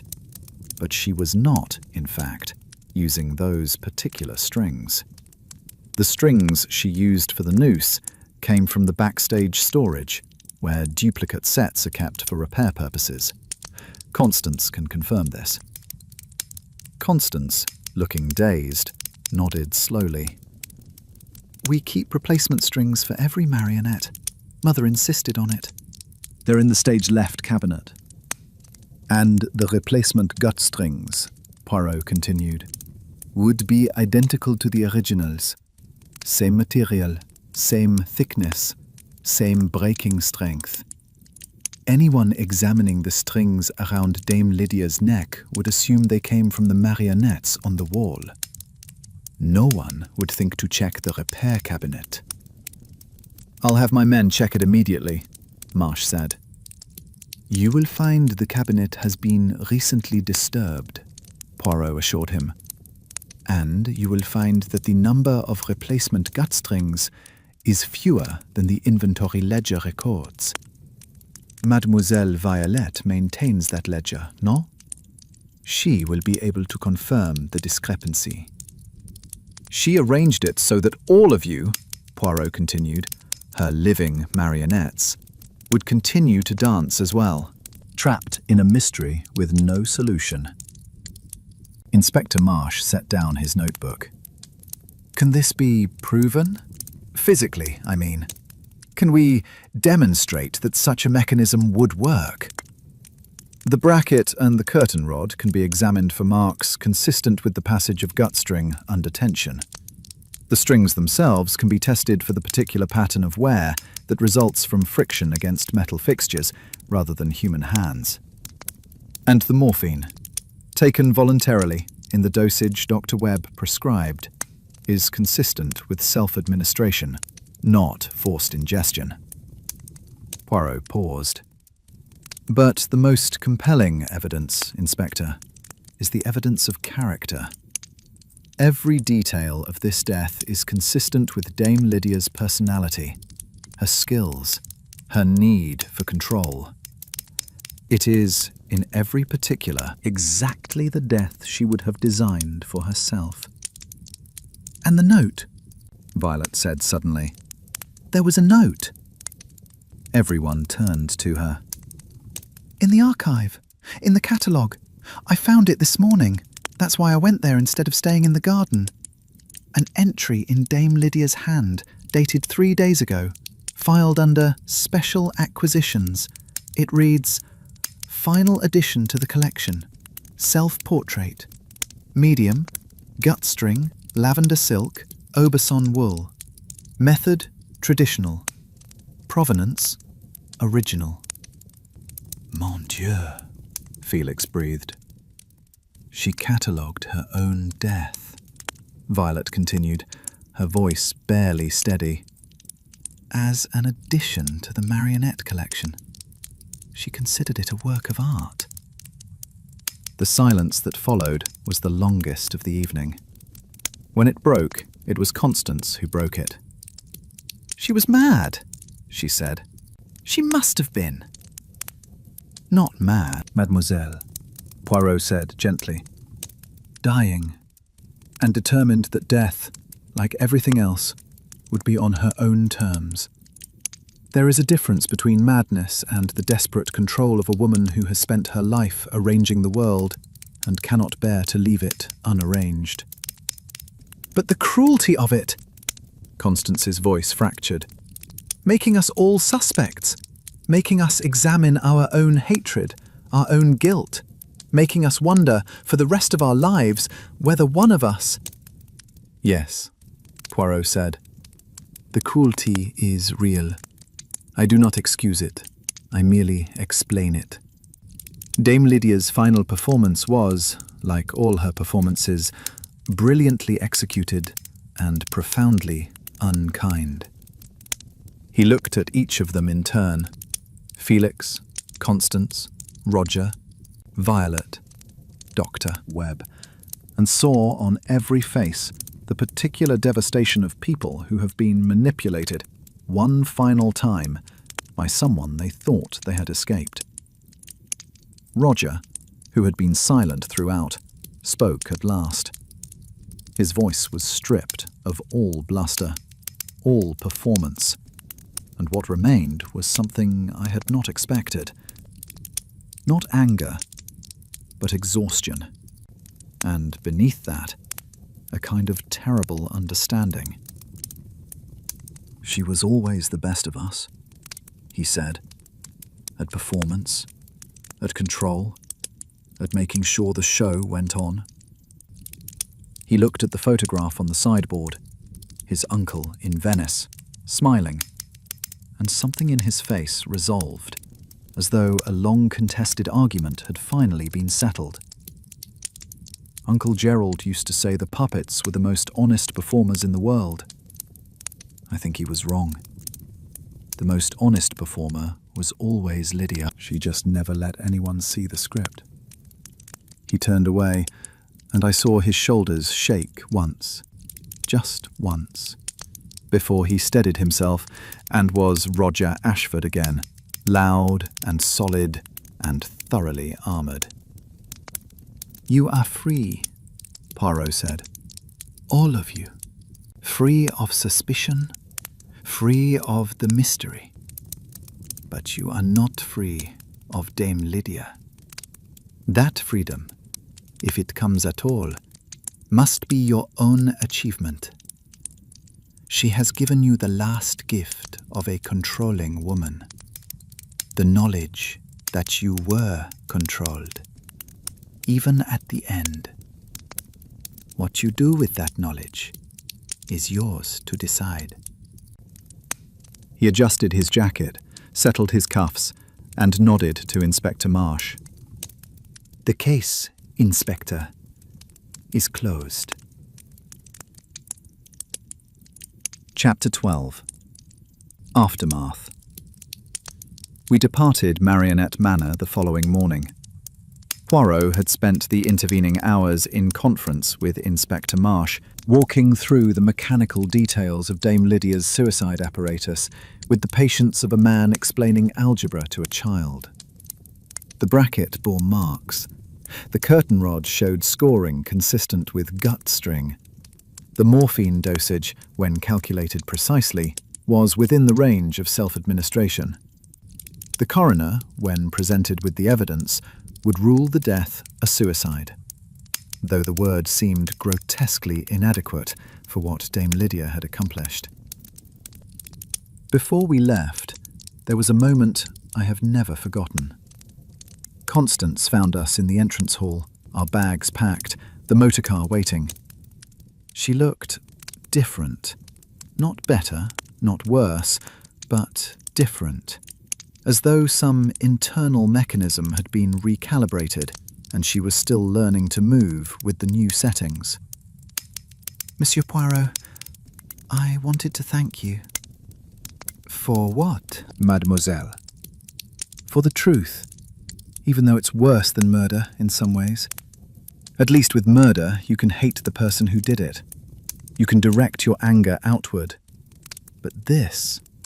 She gestured vaguely at the house, at the walls hung with marionettes, at the entire elaborate mechanism of control that her mother had constructed over a lifetime. This requires me to feel something more complicated than hatred, and I don't yet know what that is. You will discover it, Poirot said gently. In time. Will I keep the house? She asked it as though the question surprised even herself. The will says I must live here 200 days a year, maintain the traditions. But those were her terms. They were part of the performance, part of the mechanism of control. If the death was suicide, not murder, does that change the legal status of the will? That is a question for Monsieur Pemberton, Poirot said carefully. But I think, mademoiselle, that the more important question is not what the law requires, but what you choose. You have been following a script your entire life. Perhaps it is time to write your own. Constance looked at the marionettes hanging in the entrance hall, those small wooden figures with their painted faces and their dangling strings, waiting patiently for someone to give them purpose and motion. I think, she said slowly, that I might learn to operate them differently. Not as Mother did, not to control, but to, I don't know, to create something that's mine. That would be a worthy project, mademoiselle. Or I might burn them all and move to Scotland. That would also be a worthy project. She almost smiled. It was the first expression I had seen on her face that appeared to originate from somewhere genuine rather than somewhere rehearsed. Felix was in the garden, sitting on a bench with the dazed look of a man who has been told the prison door is open, but cannot quite believe it. Roger stood at a window, looking at nothing. Violet was in the archive, cataloguing, naturally, because some habits are too deeply woven to sever overnight. And Dr. Webb had departed an hour earlier, driving to London with the concentrated attention of a man for whom the road ahead was, for the first time in 40 years, entirely his own to choose. I drove. Poirot sat in the passenger seat, his egg-shaped head resting against the leather, his eyes half closed. He had the look of a man who has solved a puzzle and found the solution more troubling than the mystery. You're quiet, Poirot? I am thinking, Hastings, which is not the same as being quiet, though it may appear so from the outside. Thinking about what? About strings. He opened his eyes. Consider, mon ami, Dame Lydia spent her life controlling others. She controlled Constance through guilt and sleeping draughts. She controlled Felix through financial dependence and emotional manipulation. She controlled Roger through access to the collection. She controlled Violet through the provision of shelter. She controlled Dr. Webb through the mere act of existing, by being the object of his devotion. And in death? In death, she attempted the same. The will binds Constance to the manor. The trust controls Felix's spending. The prohibition silences Roger. The executorship chains Dr. Webb to her wishes. Even the method of death, the false murder, was designed to bind them all in mutual suspicion. But you cut those strings by solving it. Poirot was silent for a moment. Did I? Or did I merely substitute one form of knowledge for another? Before, they suspected each other. Now, they know the truth. That their mother, their benefactress, their beloved, chose to die in a way calculated to cause them maximum suffering. Is that better, Hastings? Is truth always preferable to mystery? I had no answer for this, and Poirot did not seem to expect one. We drove through the English countryside, that green, gentle landscape that so often conceals violence beneath its pleasant surface. And I thought about the people we had left behind. Constance, who would now confront the question of whether to accept her mother's final binding or refuse it.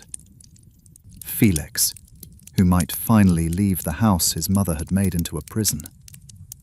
Roger, who would have to find a new way to honour his uncle's memory.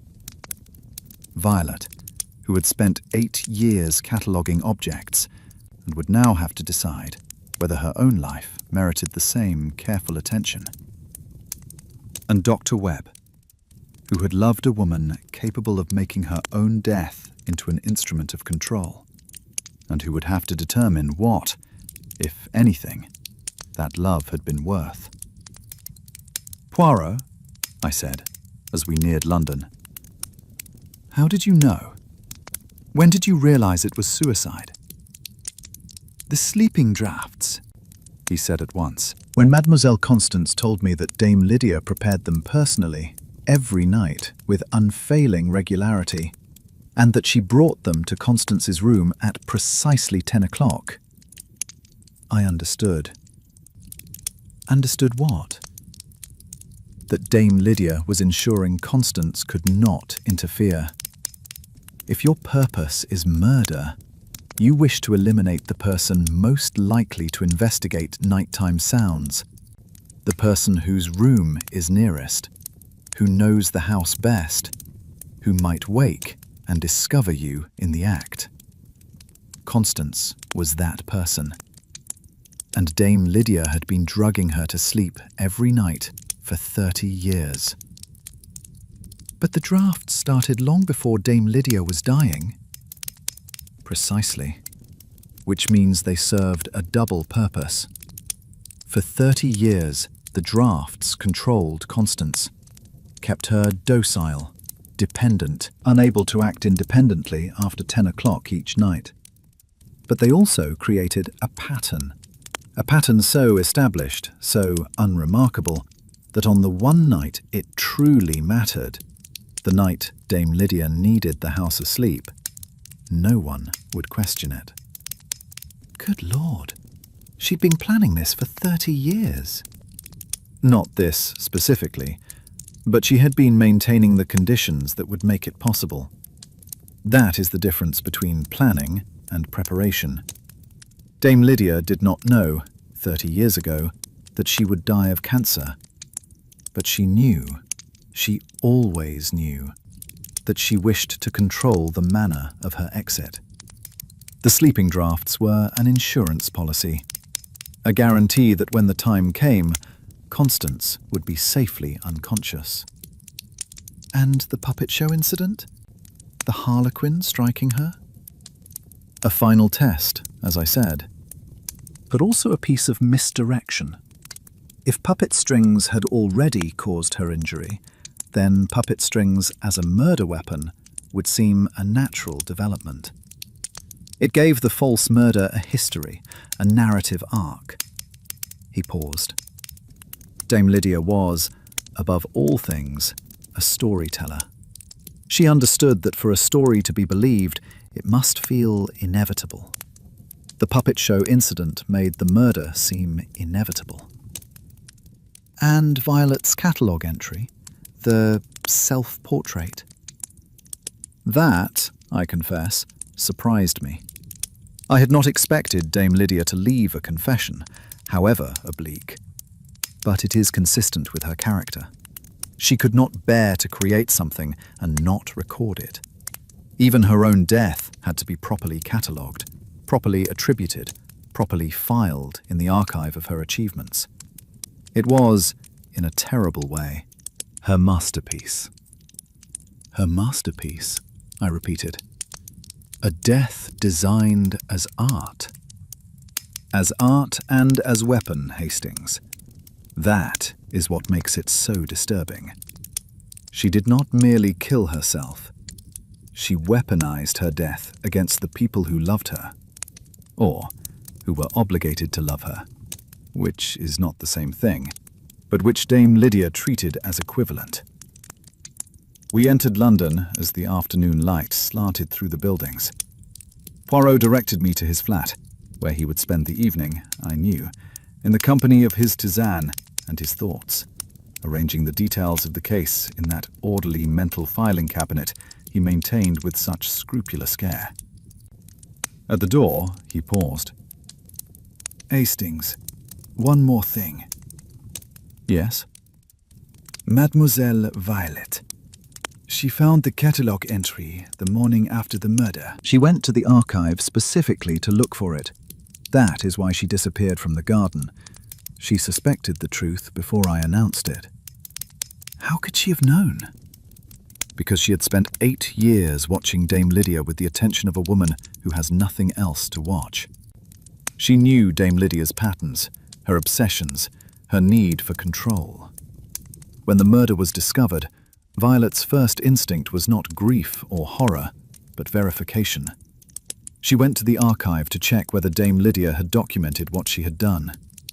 Because Violet understood, perhaps better than anyone, that Dame Lydia could not resist recording her own performances.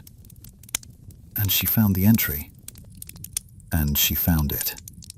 And she said nothing, not to protect the family, not from fear, but because she was not yet certain what the knowledge was worth. Knowledge, for Violet, is currency. She was waiting to see who would pay the highest price for it. "That's rather cold." "It is rather wise," Poirot corrected. "In a household of puppets, the watcher is the only one who sees the strings. Violet has spent 8 years perfecting the art of seeing. It would be a shame if she spent the next 8 in the same house, cataloguing the same objects, performing the same invisible role." "You think she'll leave?" "I think the strings have been cut, Hastings. All of them. What each puppet does with its freedom, that is the final act of the play. And it is the one act Dame Lydia did not script." He disappeared into his flat, and I drove home through the London evening, past theatres where audiences laughed at comedies, past drawing rooms where families performed their own private dramas, past puppet shows in the park where children clapped and believed the wooden figures moved of their own accord. Everyone believed the wooden figures moved of their own accord. That was the trick. That was always the trick. But now, in one house in Little Dorking, 5 people knew better. 5 people had seen the strings.